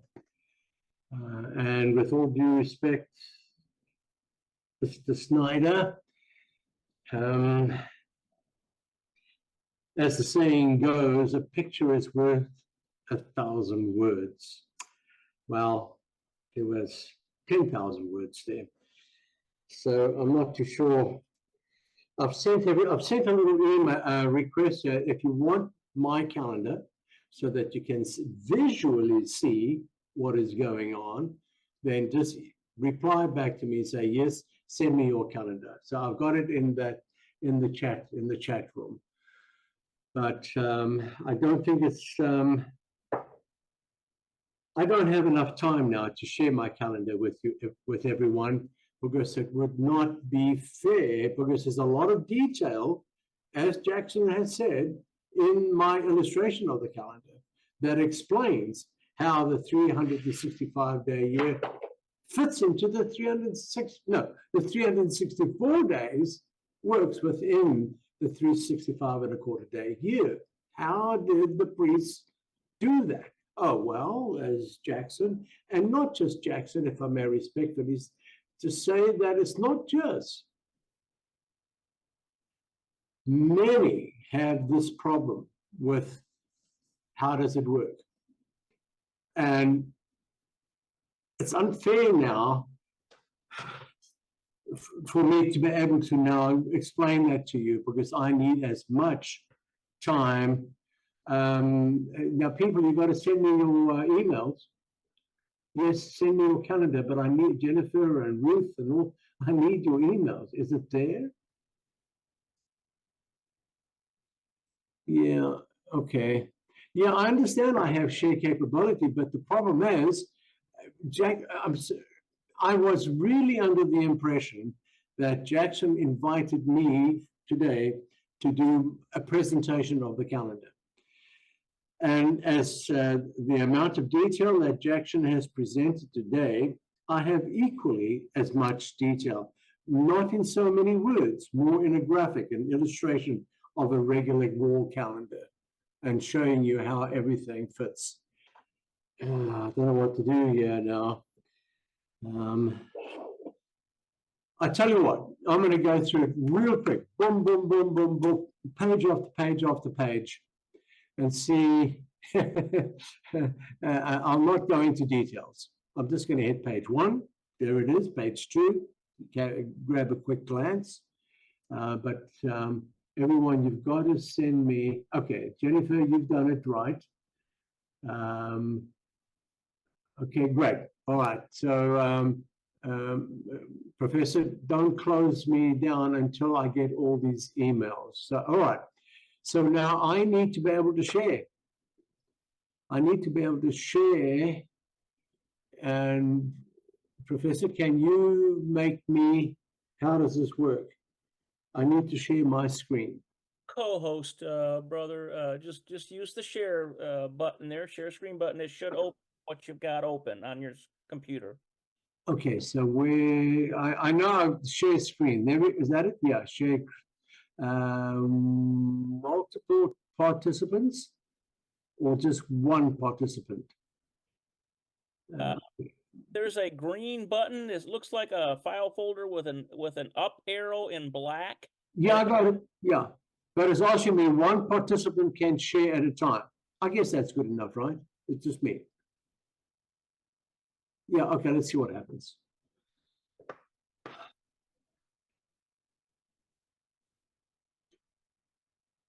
Nothing. I think you have to make me host, don't you? Advanced multiple business. Let's see how this works. I made you the co-host. Let me check and see if that still is. Yeah, that's what I need. Because All right. I thought you were. Yeah, I don't think you are anymore. Yeah, you kicked me out a year ago. Really? Yeah. Well, I don't know, but it's not working right. That's not, you're on as co-host. Showing up as No, co-host. hi. I think I got to it. the I got bottom it. of the I got it. I got it. Okay. All right, very quickly. Isn't Yeah. Norman handsome? He looks good. Yeah, not bad for a 183-year-old, right? 183. All right, like I said, Jackson, and I'm just going to fill in. I didn't talk behind your back, although I did. I was hoping you didn't hear that, but there was a lot said. I was really under the impression that you were giving me tonight to be able to share the calendar with some of the adjustments that I've made, and it would take an hour. So, Well, why not? no. Go ahead. If people have to leave. Well, it's not fair. I've asked everyone to send their emails to me. I'll send the calendar to them. I'll go through this real quick. I'm not going to go into the details. I'm not going to do any explanations. None of that. Page 1, page 2, page 3. And Hey, Ruth is happy to listen. And what I could do is split this into 2 and put it up. I wasn't sure I was going to put it up at YouTube, but I'll do that. No, not this one. Well, okay. Well, it's your room. You can do as you wish. Okay. So here we are, the very front page. That's the front page. The next page is very important. It took me a long time, and this is why I've asked John Bertoni, if he could collaborate with me, because I'm no English grammar expert. I mean, I know A becomes before E, and then S, and then P, and or something like that. So, you know, forgive me, I'm not very, so it takes me a long time to look at a sentence that I've written, and not only that I have written, but I've gleaned from other places, because I would see a sentence or a phrase, and I say, oh, that makes sense. I like that. I'll copy that and rephrase it to me so that I can understand if I were to read this. So that's enough of that. So page 1, but this is important. I will read you this. The Qumran house of Zadok, the priesthood of Jehovah or Yahweh. They didn't have a wall calendar. What? So it was the children of Issachar, men that had the understanding of the times. It was their job and their duty to make sure, plus other priests, they were observing the stars. They didn't have a wall calendar. Okay, so now quickly, this is the challenge over here. The spring sun rising event traverses annually on each of the 7 days of creation week. You'll see that in a minute. This sun is not the start of the priest's year, but a key witness to the Tukufar, the spring, the turn of the seasonal year. So at the turn of the year, that is the Tukufar, priests proclaim on day 4, that is our Wednesday, a new agricultural 364-day liturgical year, a type of almanac. Very important statement. So you'll understand where I'm coming from now. Without the understanding of the temple system, one cannot determine the proper start of the priests, their new year, the priests, how they did it. The appointed feast always falls on the same day of the week every year, age unto age, Wednesday, 4th day, the beginning of the year. Now, the Zadok calendar is septenary, 7. It's an administrative construct occurring within the natural 365.25 day solar year. That's important. It's a construct, an administrative construct. The priests would got together gazillions of years ago and said, okay, how do we figure this out? Because they knew that the year was 365.25. These guys weren't stupid. They were brilliant mathematicians. This is the only calendar in the world that is not exclusively built around the moon calendars. However, it is taken note of for future deliberation. Why? Because they believed that they would take over the temple again, and they would need to know what the moonies were doing. That's all that's there, because we do see the moon mentioned in, I think, Enoch. It is there. But they have taken note of it, not to determine the year by it. So as you can see, this is a simple counting system. Even a young person can determine the year. 7th day, Saturday, is the Sabbath, age unto age. As you know, there are a dozen, they move all over the place. Just for a note, those who travel or go over to Europe, Rome, the seat of Satan, has manipulated the European Union calendar, making Sunday the 7th day. It got me when I was in England several years ago. I was sharing an apartment with a gentleman, and he said, well, come, let's go shopping. I said, no, I can't. Today is the Sabbath. He said, no, it's not. I said, what are you talking about? And he pointed out this horrendous calendar to me. Talking about a jaw dropping, I was speechless. So just be aware of that. Now, the little phrase that I got down here, the dreadful, terrible, sinful, awful Gregorian calendar. It's not.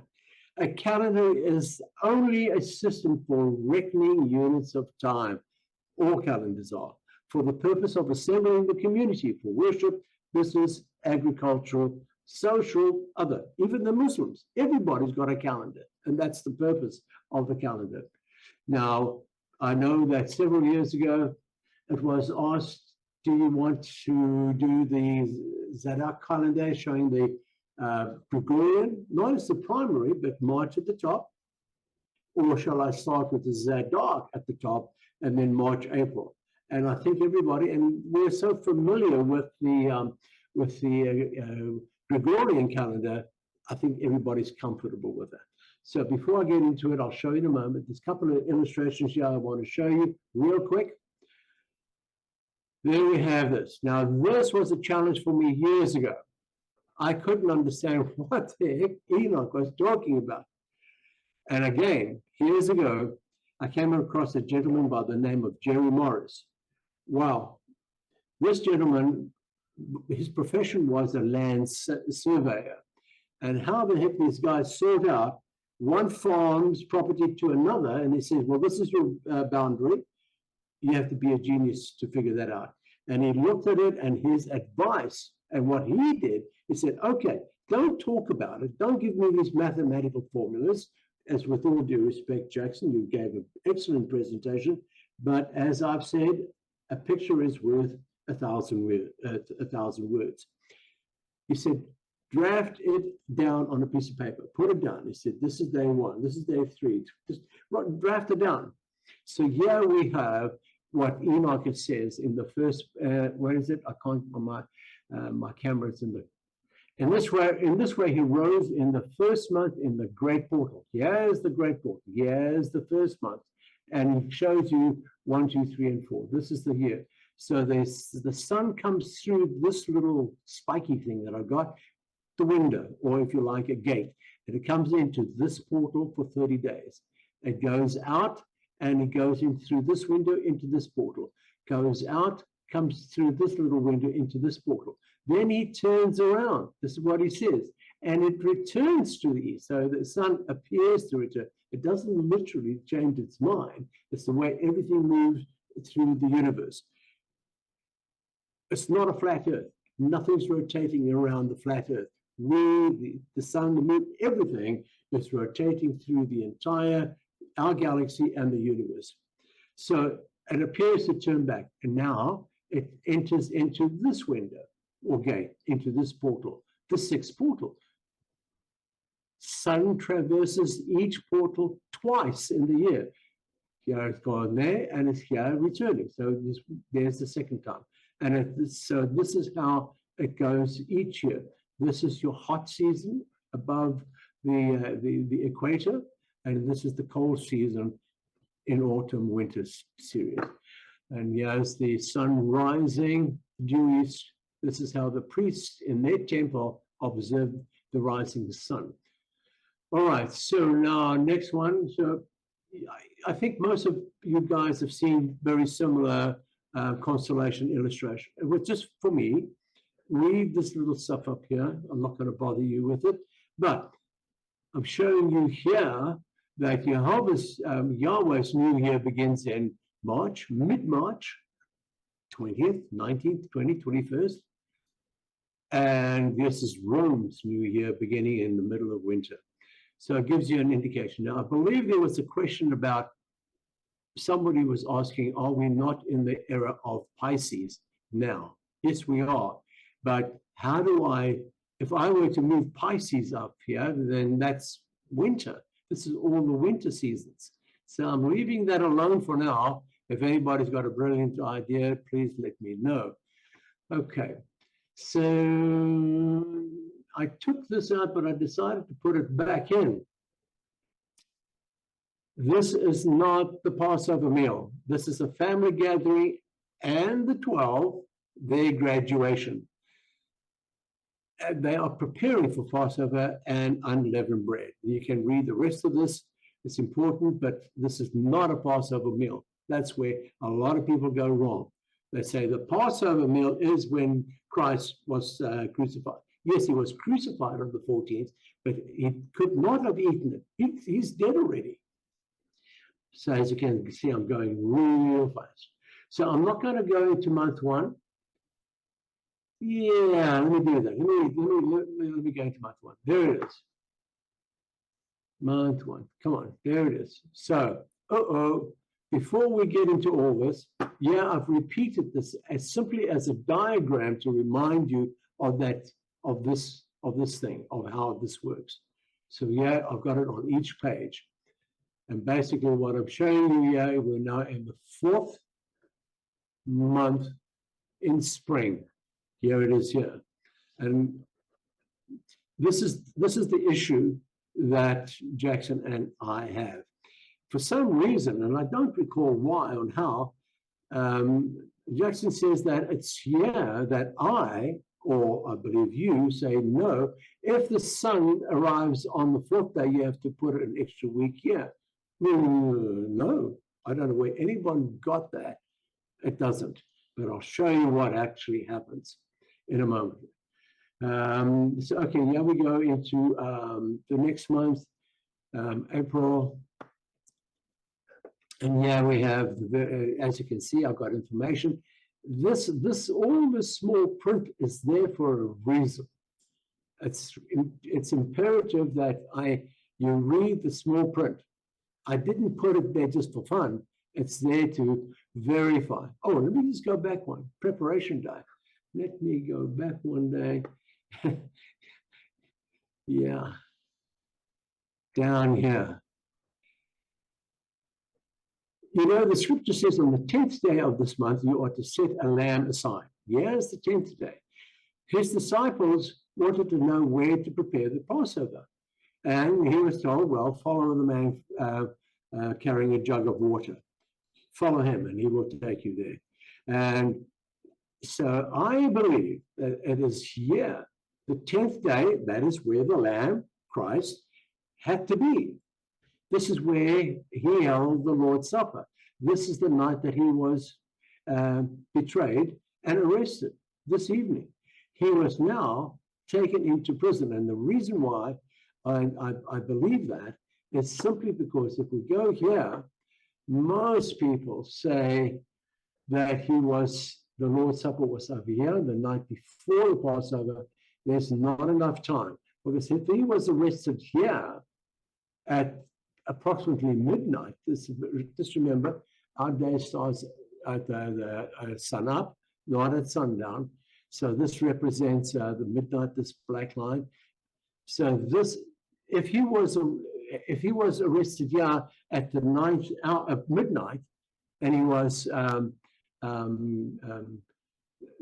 nailed to the cross at the 6th hour, there's only 9 hours there.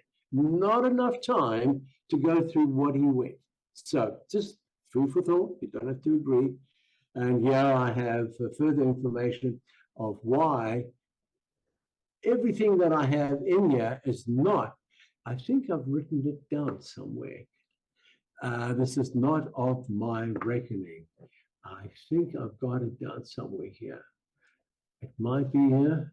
Let me just have, yes. And no, and from henceforth, I, Norman, declare to you, it's not of my devising. I didn't put this together. For the book, the heavens and the scriptures that they had, the scroll, not the King James Bible, written before me on the heavenly tablets, the divisions of day. I didn't put any of this together with my idea. Every single thing that I put in here is in line with what the book of Enoch says. For instance, if I zoom in here real quick, on the 26th of the month is the Barley Festival, or the day after the Dead Sea Scrolls. 26th. I didn't decide that. So anything that is here in this calendar is not of my devising.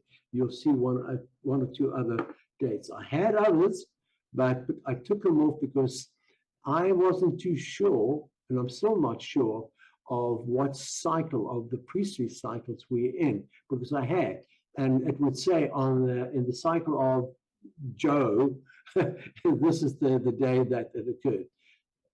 But I didn't know what cycle Joe was in. So as you see here again, from the Dead Sea Scrolls, on the 7th of the 3rd month, there's the 7th. And this is the 3rd month. So wherever I go, I make sure it's in line with what the Dead Sea Scrolls, Book of Jubilees, Enoch says. So here again, a little diagram I'm showing you. We're on the 6th portal. There it is there. And on the 4th month, we're in summer now. Now, I know the sun is rising in a different place now as it moves through the year, and it moves and it comes back, and it moves and it comes back. But I had it in different dates, and I thought, wait a second, somebody might get confused. So basically, I'm just showing you, yeah, the months begin here. Wow, I'm breathless already. There's nothing else of any great importance other than this, the last great day, Tabernacles. Yep, that's it. That's where it is. Yom Teruah. This is a bit of an issue, the Day of Atonement. I have a challenge with that. If maybe John or someone can help me with this one. Right, so this is a problem. So in the King James Version, it says from the evening of the 9th, on the 10th day from the evening, I don't have it written down here. I used to, but this is now a reference from the Dead Sea Scrolls Bible. It doesn't say from the evening of the 9th. It just says you are to do no work during that entire day. And boy, somebody help me with that. Entire day means what? Did not Jesus say that there are not 12 hours in the day? So I see the Day of Atonement occurring during the daylight period. And the reason why I'm thinking, and this is not critical, please help me out. If it's a 24-hour day, so now we bump into Sabbath. That means they don't have time to go and pick up their groceries. I think, my opinion, view, I can't prove anything. It's strictly a 12-hour day that they observe, and you've got the evening of that day to go and pick up your groceries, your food for the Sabbath, maybe. So, what else is there important to show you? Let me see pages. Now, in your talk, Jackson, you said, well, at the end of this feast, that's it. They didn't bother about anything else. I have to disagree with you. They had to calculate. Like I said, these guys were geniuses. They didn't have calculators. At least I don't think so. They had, what is that bead thing called? Maybe they had something like that, because they were brilliant. Don't forget, who was it? Some Greek mathematician figured out the circumference of the earth simply by observing a shadow stick. And he was correct within a mile. So these ancients, they knew how to use their brain. So don't say they didn't, but that's not critical. You're forgiven. So yeah, we have a quick picture, and of course we get back to March next year. Oh, this is the other thing. You'll notice now how the sun moves. It is not on the 4th day. It's now here. It moves. So I'm going to have to show you this. I didn't want to, but here it is. Let me just do this real quick. Right. So here we have the creation week. Light, firmament, and here, the stars. The stars were allocated their duties. Everybody says the stars and it was created here. No, it's not. Because you cannot have light, because it's the first day, because a light and a day indicates time. So you are now going through a time period. The 4th day is when the stars, okay, whatever was hiding it, it was now shown, but it was not created on the 4th day. It was now, the duties were from the 4th day. So I'll just quickly show you. So here we have from 2020 where the sun is. So over here, the first day of the week. The next, and the other thing, just remember, the calendar, the priest's calendar does not move. You see the head of the year? It's always there, period. So the next year, where does the sun? The sun rises here. Next year, the sun rises, the spring equinox rises on the 4th day. Next year, the spring equinox rises on the Thursday, as you see. So do you see how this is happening? So then finally, this day, the sun now is rising on Sabbath. Now, there's a problem. So this is the issue now. Where is spring rising in 2028? There it is. It's rising here. This is the only time at the end of the 6-year cycle. It's a 6-year cycle, 6-5 actually. 12, 6, 12, it's a 12-year cycle. We have to go by the spring equinox, not by any man's interpretation or man's manipulation. That nonsense of where you have to intercalate on a Wednesday, the 4th day, is a man-made nonsense. It comes from the Moonies, or if you like, the lunatics. Oh, okay, I'm almost done. So this is the hour. So you see where it's going next. There it goes next. So this is where the sun is. The spring equinox is always within the creation week, never anywhere else.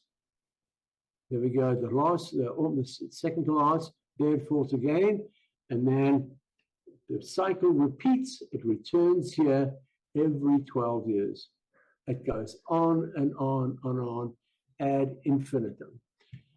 Although I believe in the very far future, I believe one of the sites that I came across, they said there might be one period, somebody excellent, Excel excellently types this thing, there will be a 2-week intercalation. But that is so far in the future, I won't be around. I don't think anyone here will be around when that occurs. So that is what's going on with the solar calendar. Yeah, we have now another very brief illustration that I put together. Here's the temple. They would observe the eastern sun rising directly into the temple. And remember, the temple was filled with gold, the walls, everything, gold leafed.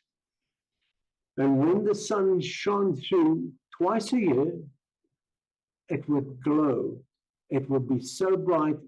The glory of God, the Shekinah glory, if you like, is now radiating twice in the year.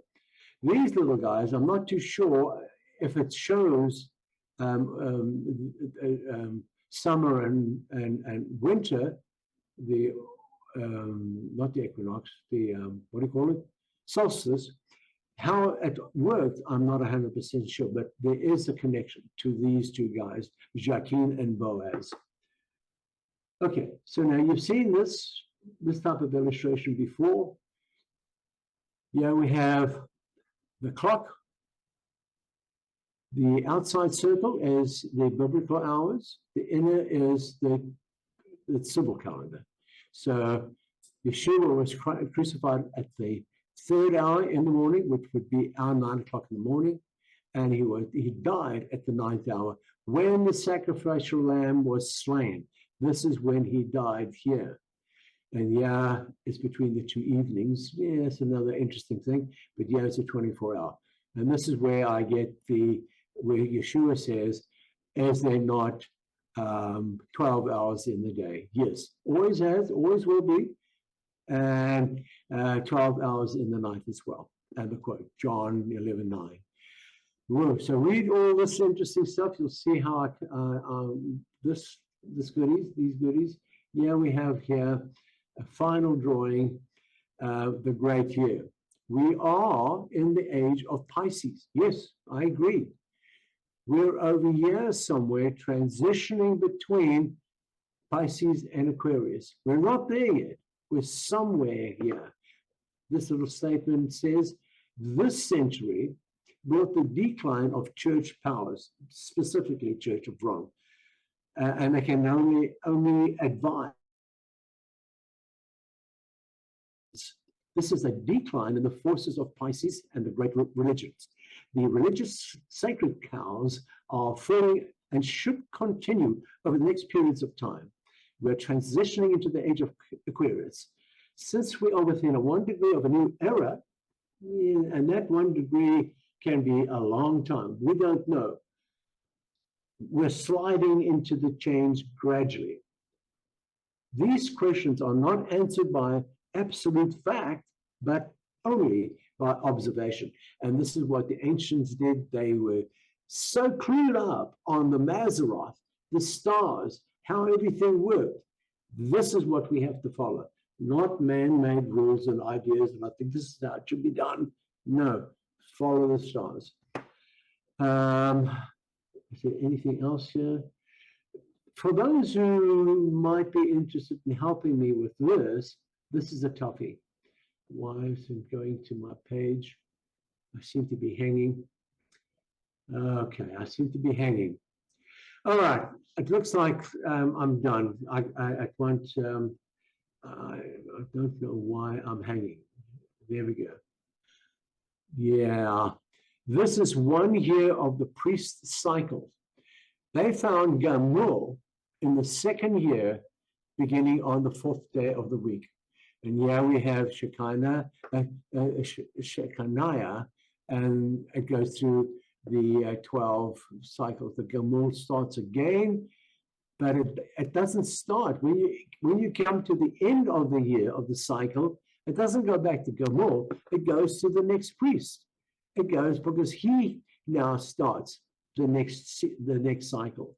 So it's a fascinating study. I've seen somebody do it, and he's got a spreadsheet, and I don't know how to do spreadsheet. I'm more into graphics. I leave spreadsheet to the geniuses.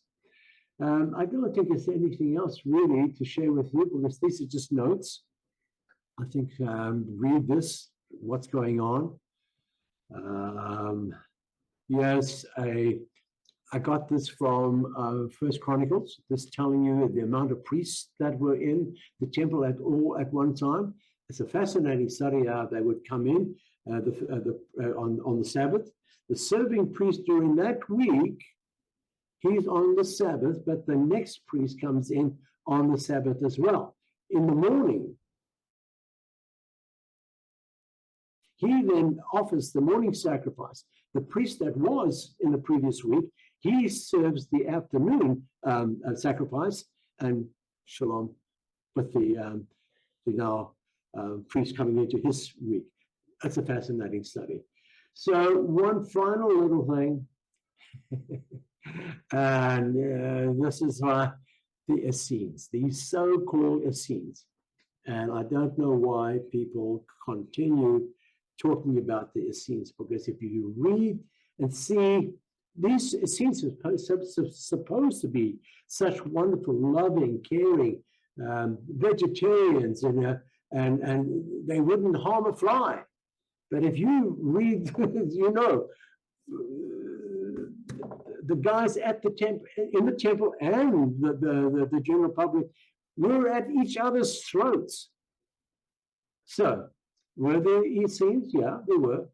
So, no Jewish source written in Hebrew or Aramaic ever mentioned the celibacy of thousands of people who lived in defiance of the biblical commandment.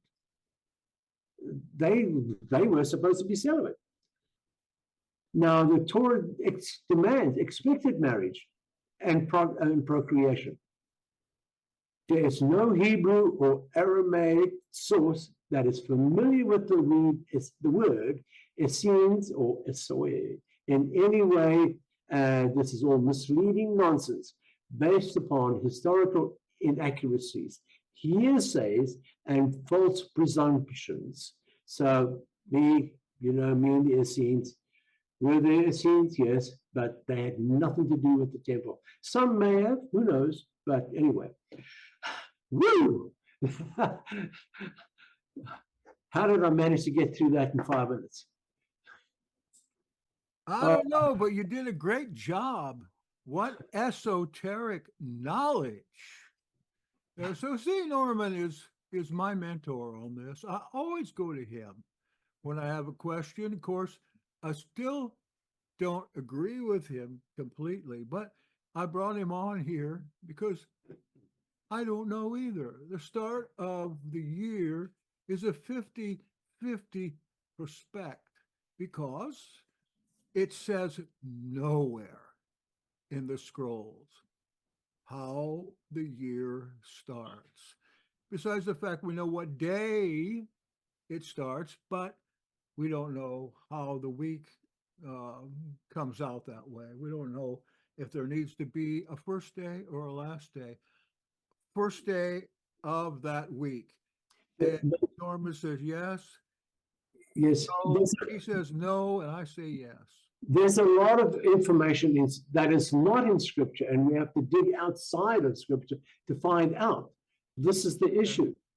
Good. So I'm looking at the stars, and where spring equinox occurs each week, each year, and I've just shown you. So anyway, you guys have a look, do a diligent study on that, and send me information. Send it back to me. So Yep. I need to get the folks who want me to send the PDF. And how do I get back now? Because I've got to stop. Yeah, stop there we go. share. There we go. All right. Thank you, brother. All right. Whew. Very good. Is Professor Smith still there? Professor, are you still here? I guess not. Look on the chat.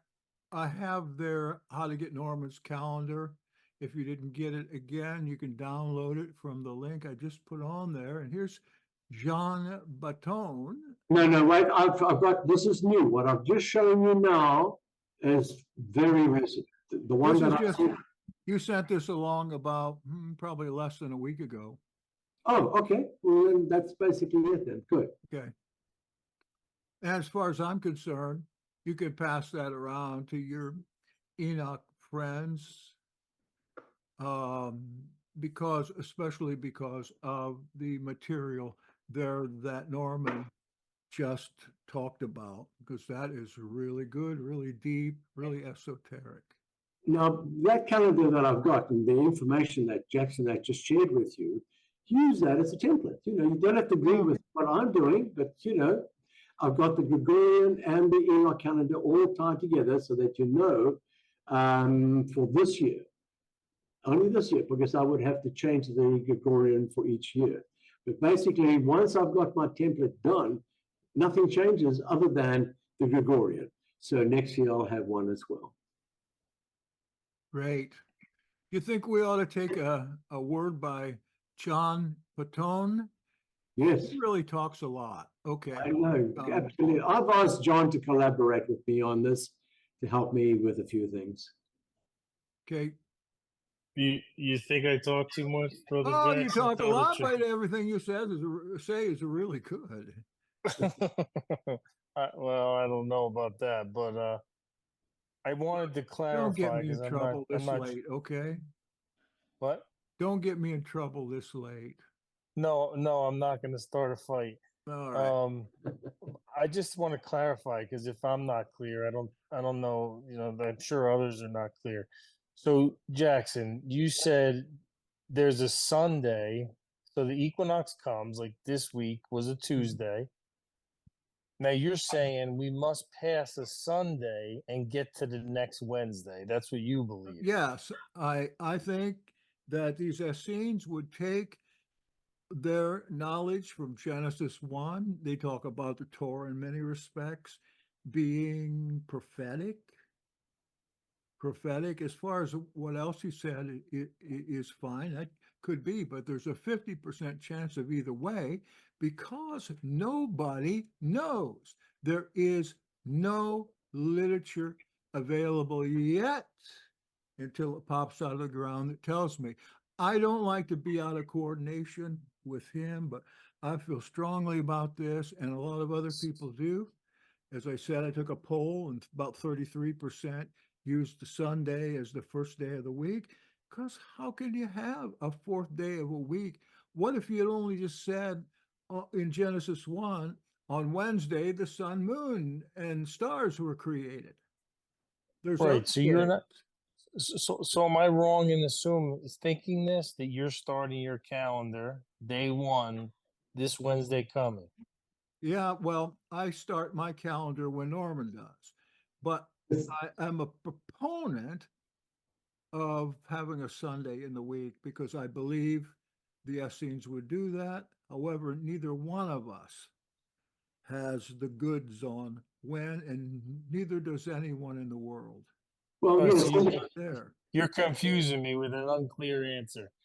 my answer is So- perfectly clear, John. No, it's not. It's not. So you're saying you believe you should be starting this coming Wednesday, but you're going to do it in solidarity with Norman for your respect for Norman. Well, look, there's the 60% of the people that I contacted. And there was a lot of people. so what's the issue? Agreed, That's true. agreed with that. Yeah, yeah, there it is. I'm just showing you. I'm really speculating, but in a very real way. So is Norman speculating. And then there's others that when you're not, huh? Okay. No, I don't speculate because I Well- can't stand it. Well, I think this and I think that, and therefore I don't speculate. Give Okay, me so the book, the chapter, and the verse. the stars, the heavens, written in the stars, that's where it is. Well- And I agree, we don't have it written down. This is why these so-called professional professors can't figure it out because they don't look up. If there was no earth created, would there be stars created? I just want everybody to be clear about your different views. I'm trying to really nail it down for everyone. They're very, Jackson. just a week difference, that's all. Yes, you would be starting it next Wednesday, and Norman Yeah. would have started it last Wednesday, I right? did That's start how No, I didn't start anything. What's today? your New Year's Day was I beg your pardon, you're right. I'm looking, yeah. You're last right. Wednesday. I started last week. Okay, yeah. okay, and Jackson would, according to his views, start next Well, Wednesday. not just my views, like I said, 33%. Yeah. And No, they no, didn't no. get I that know. for me, I don't think. I'm just trying to clarify for Uh-huh, everyone. That's yeah. all. I appreciate it. Thank you. I'm a speculator. He is more of a brainiac than me, I guess. I It don't, has I to don't be, know. it has to be logical. It has to make sense for me. That's all. So how do I figure this out? I look at the stars. I just showed you where the sun is rising on each of the week, the creation week. Every week, that is the creation week when the sun rises. So Okay. that's the only difference. Hey, And Ruth, yeah, I want to answer Ruth's inquiry here, and that is, you don't look at anything but the equinox. yeah. And you use one of the two alternatives. No, the equinox. 60% use alternative 1, 33% use alternative 2, 7% use some other way. Got to look at the equinox and decide which way you're going to go from there. And if it'll make you feel better, brother, I just had a revelation. I just had a revelation. I'm not going to tell you what it is. Can I make one clarifying point for everyone too? So Jackson, if Jackson's way next Wednesday begins and we count 364, the 364th day ends the day before next year's equinox. With Brother Norman's way, the equinox is supposedly on a Thursday next year, and we're going to wait about 6 days. No, I'm not going to wait. No. Huh? If the equinox is on a Tuesday, say, you Yes. go to the next, in my way, you go to the next Sunday and then Yeah. you go to Yeah. Wednesday because there's got to be a Sunday in there. That's where I differ with Jackson. Oh, that's the only place we differ. That's the only place. And Because if it doesn't it's going to mean- be on a Thursday, we You have still to wait go a to the next Sunday. If Yeah. it's after Wednesday, you got no problem. Right, okay, Either so way works. look at my rendering, and I think you'll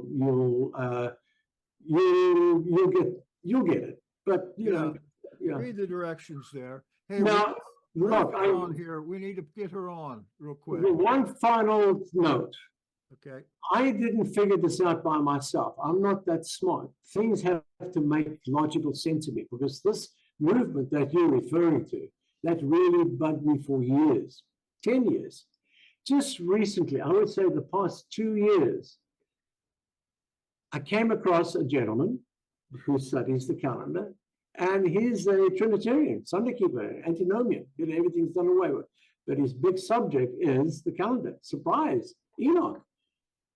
And I happened to be on with him one Sabbath. Was it a Sabbath or was it the week sometime? Oh. And there was a little bit of an issue, and I asked him why. And he explained to me, and I said, oh, interesting, what's going on? But I didn't do anything. Shortly thereafter, maybe 6 months, maybe a year, I came across another gentleman who explained that he said that it has taken him 40 years to come to the same conclusion that I'm showing here now. So there's nothing unusual about people can't figuring this out. And he's Jewish, and he said it took him 40 years to say, I get it, the stars. And he's on the same calendar as I am. And I just need 2 witnesses. That's all I need.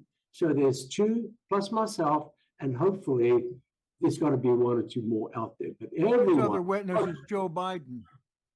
yeah, No, listen, we're best friends.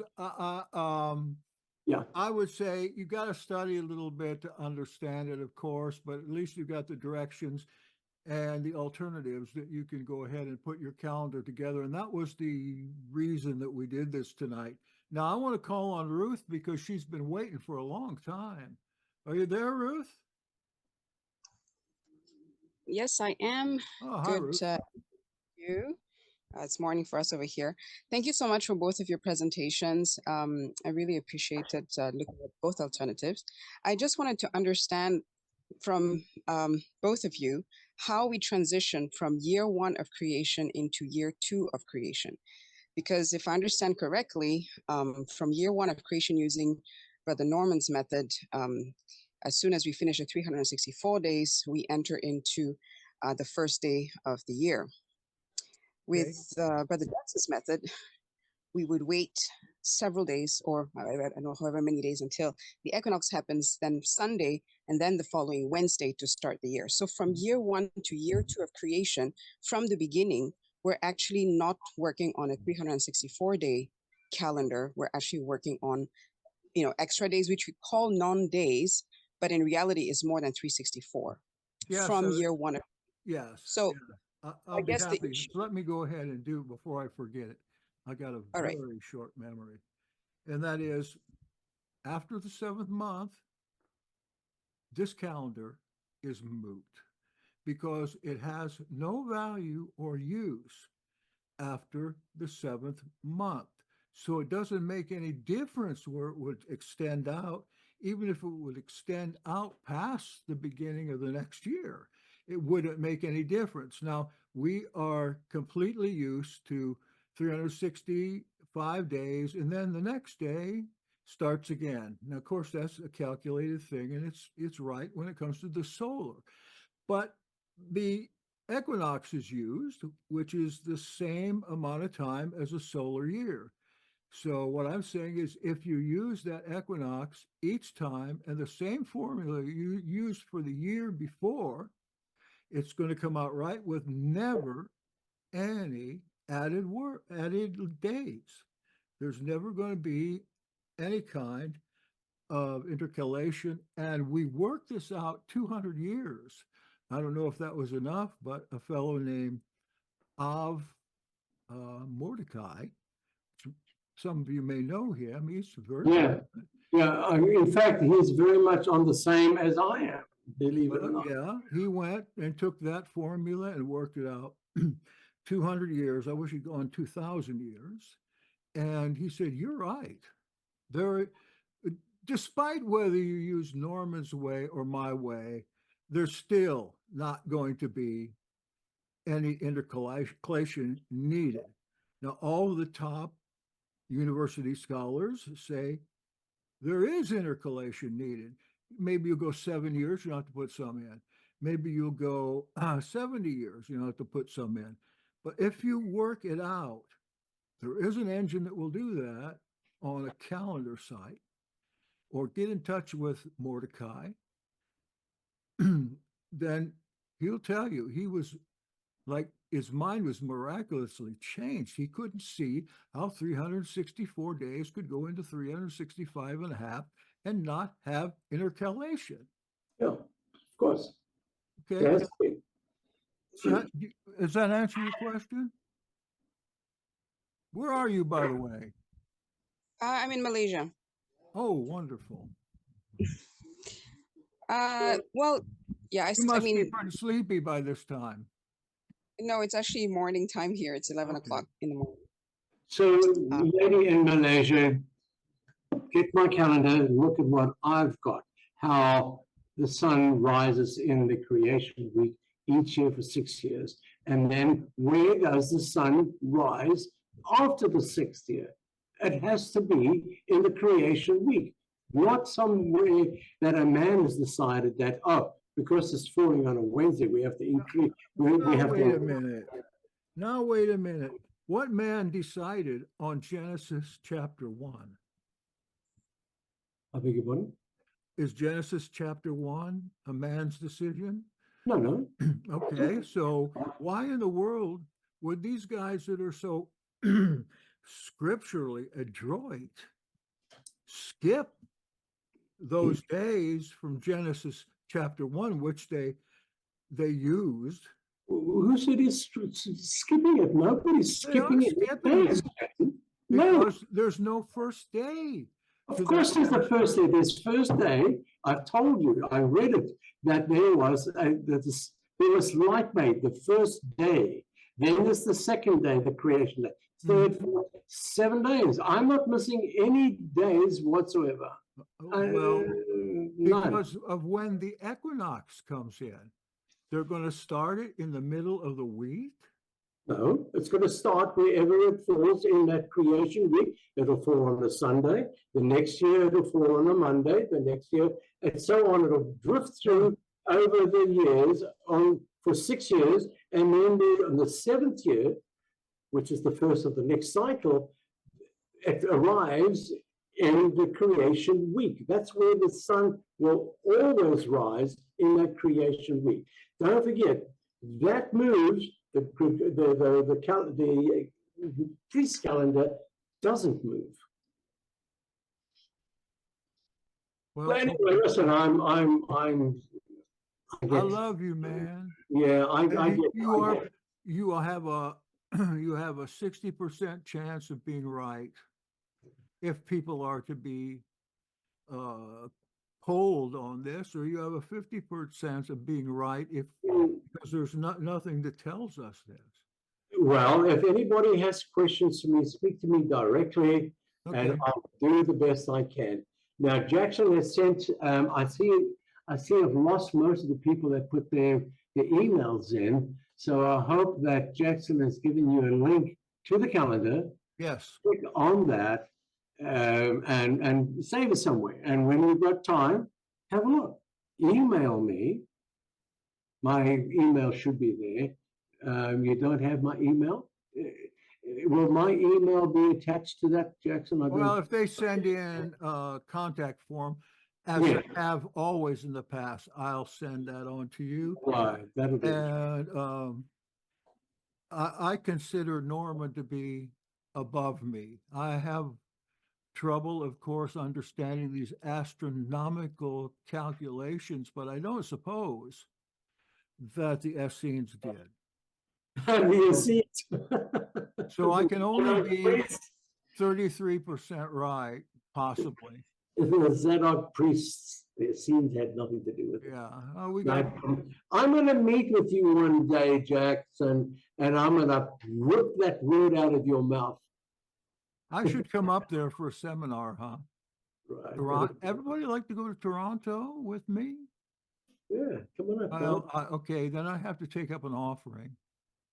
But we've got David Benya raised his hand, and here he is, handsome fellow. So let's go to him for a little bit, okay? We'll just go all night. David, oh yes, David, there he is. All right. Can you hear me? Yep. Okay. All right. There we go. I was trying to turn my video on so I could see you. Shalom, shalom. Hey, so just a quick question. So, I know we were talking about, and I know several people have kind of answered my question about whether last Wednesday or this Wednesday, but I didn't go back 200 years, but everything I was finding, I was seeing that 5-6-5-6 pattern where the equinox gets closer, or actually, sorry, the Wednesday or fourth day gets closer and closer to the equinox. No. The other way. Did I the flip flop? equinox Okay. Yeah, gets thank you. closer to the full. Right. And then as you, I saw a pattern, it appeared that when you fell on or after the equinox, then you started it the following fourth day. Is that correct? Say that again. So for instance, this year, I know this year they had talked about, I'm in Iowa, that they talked about that the equinox happened the earliest in 128 years. It happened on the 19th. However, the equinox actually occurred on the 20th in Jerusalem. Correct. And so what my question is do we base the equinox off of Jerusalem as Yes. opposed to where our personal time is? I do. And Yeah. that makes the most sense, right? Yeah. So based upon that, if the equinox fell on Wednesday, the 20th in Jerusalem, then we should be technically starting tomorrow, Abib 1, because it landed on Wednesday. So you would skip to the following week, correct? No, that's where Jackson and I differ. I don't go the following. Where did the equinox occur? It occurred on the 20th of March, which was a Wednesday. Right. That's when we do it. We don't push it forward a week because whatever it is, I don't know where Jackson gets that from, and I think it's because we've been inundated with this whole thing from the Moonies that this is the rule they use. That Okay. if it falls on, you have to do this and all that nonsense. So Okay. that's where So the only time that you would shift forward to the following fourth day is when the equinox occurs after Wednesday. No, the equinox will fall on a Thursday in that creation week, then a Friday, then a Saturday. Then that's the 6-year cycle. Then you look again, where is the equinox? It's arriving down here. This is that week that there is an intercalation. You have to follow the stars, the sun rising. No man-made ideas of doing, because it arrives on this day, we have to do this. Okay. What is the stars doing? Where is the sun rising? 90% of people that I run into the calendar issues, number one, they ignore the priestly cycle, because it's a cycle that they go through every year. They serve a week. Okay. And they ignore totally the Maseroth. They got these calculations to try and make 364 fit into 365, and if it doesn't, we've got this insane calculation and all theories. So that's where the star, the sun, where is it rising in the creation week? Where is it rising? Always, every year it arrives in the spring. Okay. Isn't it time for a little song? So there's nothing halfway like the Iowa way to treat you. It's a time treat you, which may never music, be man. long. It's a time for a glass of wine. So okay, well, I'm gonna look over your PowerPoints more because it makes more sense. So just the difference is you do not start the calendar on a fixed day, is what you're saying. Is that correct? Always Wednesday. It is always Wednesday. Okay. Which that's way what to go? Okay, gotcha. There's that dark calendar always on a Wednesday. Gotcha. The equinox moves during that creation week each year Right. to a different place. Right, and then I see the pattern. I went all the way back to 1900 and all the way out to 2100. That every 19 years where it falls, that metonic cycle, right? Are you the genius with the Excel? I need you to help me with that because I don't know how to do that. I'm still learning, but I've been I discovered the Zadokite calendar about 2 years ago, and it's been my every waking moment. This is what I need to figure out. This is what I need to. I wanna be keeping it as best I possibly can until Mashiach returns. So I'm trying to figure it out. Okay, Brother Hayes, we got Rav Rudy coming on now. I gotta move on, that's all. All right, thank you. Thank you, Shalom, brother. shalom. Get in touch with me, David. Okay, I'll give you my email. Thank you. Shalom, shalom. Sure. Okay, Rudy, you're on. Yes, good evening. Can you hear me? Yes. Great. We enjoyed the presentation. We were expecting a bigger crowd here. So was I. Yes, but we didn't have as many people. It was only me and the elder of the congregation. 2 elders attend here. Oh, and we have one guest in Tartola, but I think by now she's sleeping. Yeah, she went to bed. But we really appreciate the insight. The historical information is invaluable. So we had fun. Even though we disagree, we had a lot of fun. We believe, yes, we believe in the equinox, just like you do, but we stick closer to the rabbinical calendar for lots of reasons.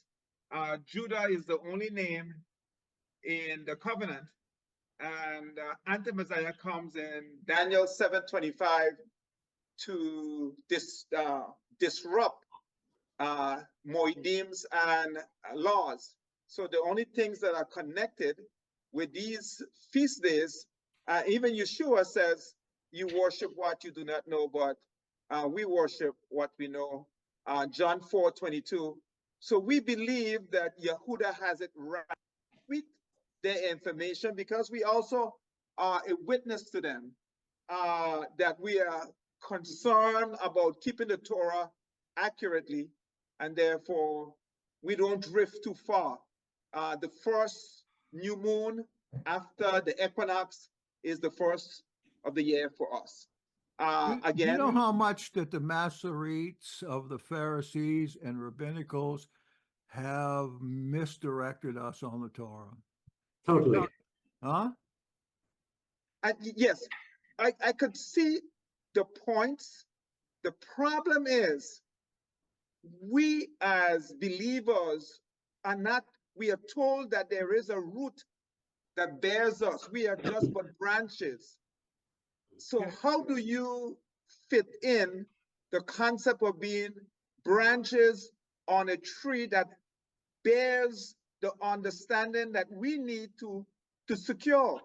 This is my problem with the entire... Rabbinical Judaism is a branch from Persia, Parthia, and the Essenes are a branch from Israel, and that's why their calendars are different, because the rabbinicals, the Pharisees' successors, brought in a foreign calendar from Parthia, Persia, and look at their name again. Pharisees, Persia, Parthia. It means Parthians.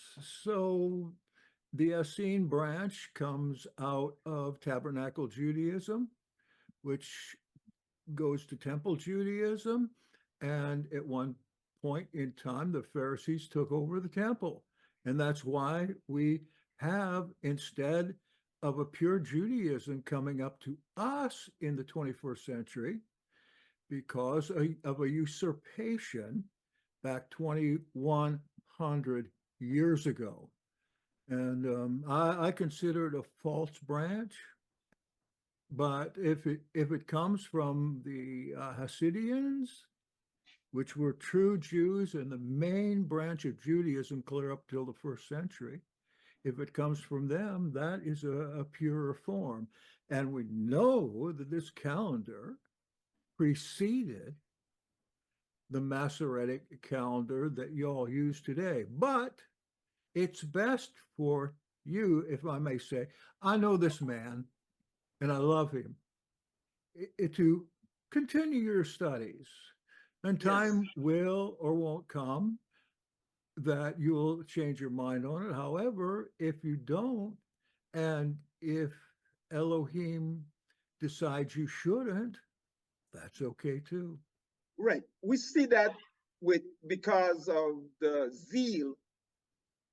We just think that the information needs to be combined with what is already existent.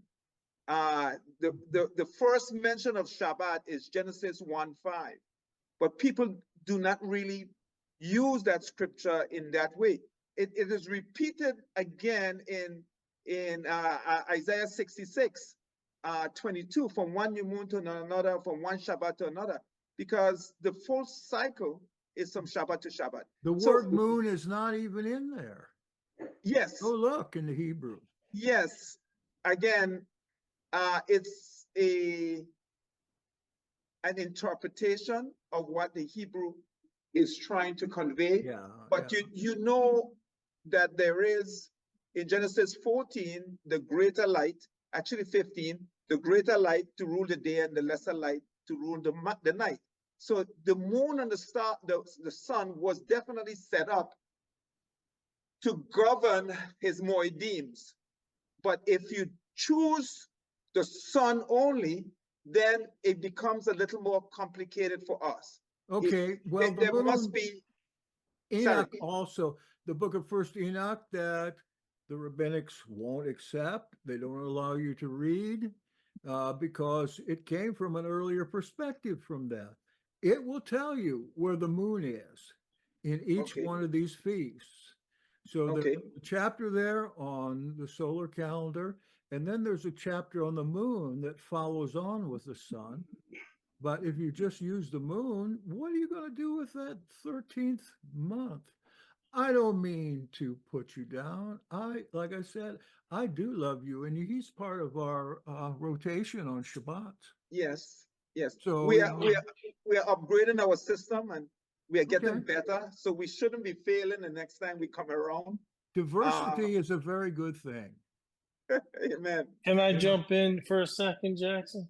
Please, if you're going to be a nice boy this time, Yes, sir. Yes, sir. that means Always as long as you're going respectful. to agree with me. With you. Brother, I just want to challenge you. The Genesis account of the Noah's flood, clearly shows consecutive 30-day months. That's confirmed in the book of Daniel, 12 consecutive 30-day months. All right. and Now it's look, before you go any farther, when was that book written? When was it redacted? You have Which the one? idea that because the Old Testament goes in a certain order in the Masoretic text, that the first one written was Genesis, and the last one written was Malachi. There's no truth to that at all. No, I'm You just need to I'm go just trying to to historical critical studies to find out which of those books was first. And a lot of them say that Job was. And then a lot of them say that others were, but certainly not Genesis, Leviticus, or Numbers, because those have been redacted. And I would challenge you to pick up a book. I think you're misunderstanding my point, Jackson. Well, if you're saying that one area is older than the other, No, I know that's not from what I'm history saying. that it's not.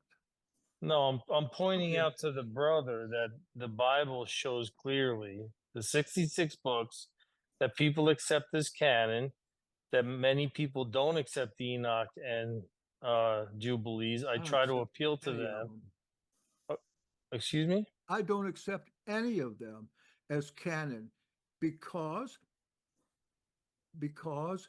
pagan Christians that recently converted to Christianity of Constantine and the rest made the decisions of what was to be in there. And look what they left out purposely. Purposely. Yeah, there are Those corruptions. I guys understand that. are church fathers. They are a bunch of corrupt pagans. They might say a few things good about being pious and all this, but they come straight from some kind of Trinitarian paganism. And there are many, as I told you last week, there are many pagan trinities that they came from, primarily from Roman and Greek paganism. This is what they brought in. Not only the Trinity, but anything else is colored with that, including Passover. They don't even call it Passover. They call it Ishtar. Ishtar. Oh yeah, good old Easter eggs. Okay. I'm sorry. Sometimes I just have to. Yeah. talk. I just want to say thank you. You're missing my point, though. I'm not. You haven't let me make the point. I'm trying to show the brother that if the Bible shows clearly 30-day months consecutively from Genesis to Revelations, which it does, no lunar calendar fits in consecutive 30-day months. Not. Ask me for an essay on this, especially on. It does not what? It doesn't show 30-day months? The synoptic gospels show you very clearly that they're dealing with Zadokite calendar months. And yeah, which are 30-day months. Not Zadok always, months 30 and 31 days. No, it is 31. It is 31. 30, there is an extra 30, day. 31 in each. Yeah, it is an extra day, but there's 12 30-day months plus 4. Yeah, 360 plus 4, yeah. Yeah, there is 360 days in the Zadok calendar. You can't say that the synoptics are using 360 days. And of course, that was the rubber stamp of the Sadducees in the Old Testament. The books have been redacted to pieces. How many translations in English do we have of, well, even just the New Testament? Thousands. And they've all been redacted. It is up to you to get into that ancient language or to get some kind of a mentor that knows that to help you through. You read the Bible, you read the New Testament, you read the King James Version, and it is fraught constantly with errors. I read these languages, and I am ever more astonished by how the English translators have twisted every chapter I look at. That's why I learn these things. So I could go and see what these scriptures actually say. Could I ask a question? That sounds like some kind of crazy person going on, but it's not. I just need to ask one question before I turn in. Could I ask a question? I don't know. Ask Norman. Okay. Sure. Considering the Torah, the 5 books of Moshe, do you think that has order, or do you think the redaction of those books created disorder, disharmony also? They have order only because there was one primary redactor, and there were 3 more redactors that worked on it. There are 4 different, or perhaps 5 different people that worked on it. And they did it in light of their contemporaneous situation. So yes, it has order. The answer is no. It has an order, but it's a fake order. I see. There are 1,000 scholarly books on this subject. Go into a library. No, the reason why I ask, because from my understanding, there is pre-Torah Genesis. Torah is in 3 books, from Exodus to Numbers. Then we have post-Torah. And this makes all the logical sense when we look at the Torah. But if you have other information that says there may be another order to this, it would, to me, would bring in a concept of confusion, because it's already clear that Bereshit is 1, Exodus is 2, where he starts to speak to the sons of Israel in Exodus 7, and he concludes in Numbers chapter 35. Then Moshe comes in Deuteronomy to boost up the Torah at his understanding and his spiritual guidance. So for me, that's the order that makes logical sense, and anything other than that is thrown out. It's okay, throw it away. Amen. Read about the documentary hypothesis, which isn't a hypothesis anymore sometime. Just put that in, documentary hypothesis, in Google, and at least you'll get one essay that will give you the truth on this. Now, I know that I'm kicking against the pricks here. I know it. I know it. And you'll probably think, oh, he doesn't believe the Bible. Well, that's okay.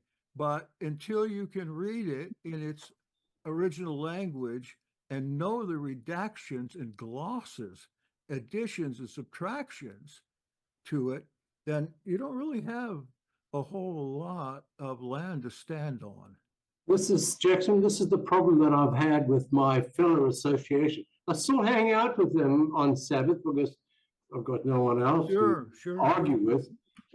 They are so stuck on that calendar, on the moon calendar, no matter what I say, they say no, no matter what I try. So it's not unusual for people to believe that, and they're stuck on it. And it's a problem. This is the day before the end of days that Yahweh is going to help us to understand it in its glory, instead of in its redaction, in its confusion of translators and redactionists. Honestly. Hallelujah. This is why I went to seminary in the first place. This is why I take 10 years of college on this subject, so I can learn the tools. And it cost me $500,000. Shalom, brother. I don't know what to say. I mean, we are almost 12 o'clock, so maybe it's good morning or good night from our point of view. But shalom, it was indeed a wonderful evening. And I'm not retired yet, so I have to get up to go to work. So again, all the best, and hey, we will do this again. Thank you for coming all the way from the Virgin Islands, brother. Shalom, shalom, brother. And you again, I mean, even when we do get rain out, like we were rain out this year, we all have an open invitation. We do have a wonderful feast day tabernacle here, and you're all welcome to join us. If you can go, please do. If you can get here, everything else is free. Just come here. Just get it. Do you know your date yet? Yes.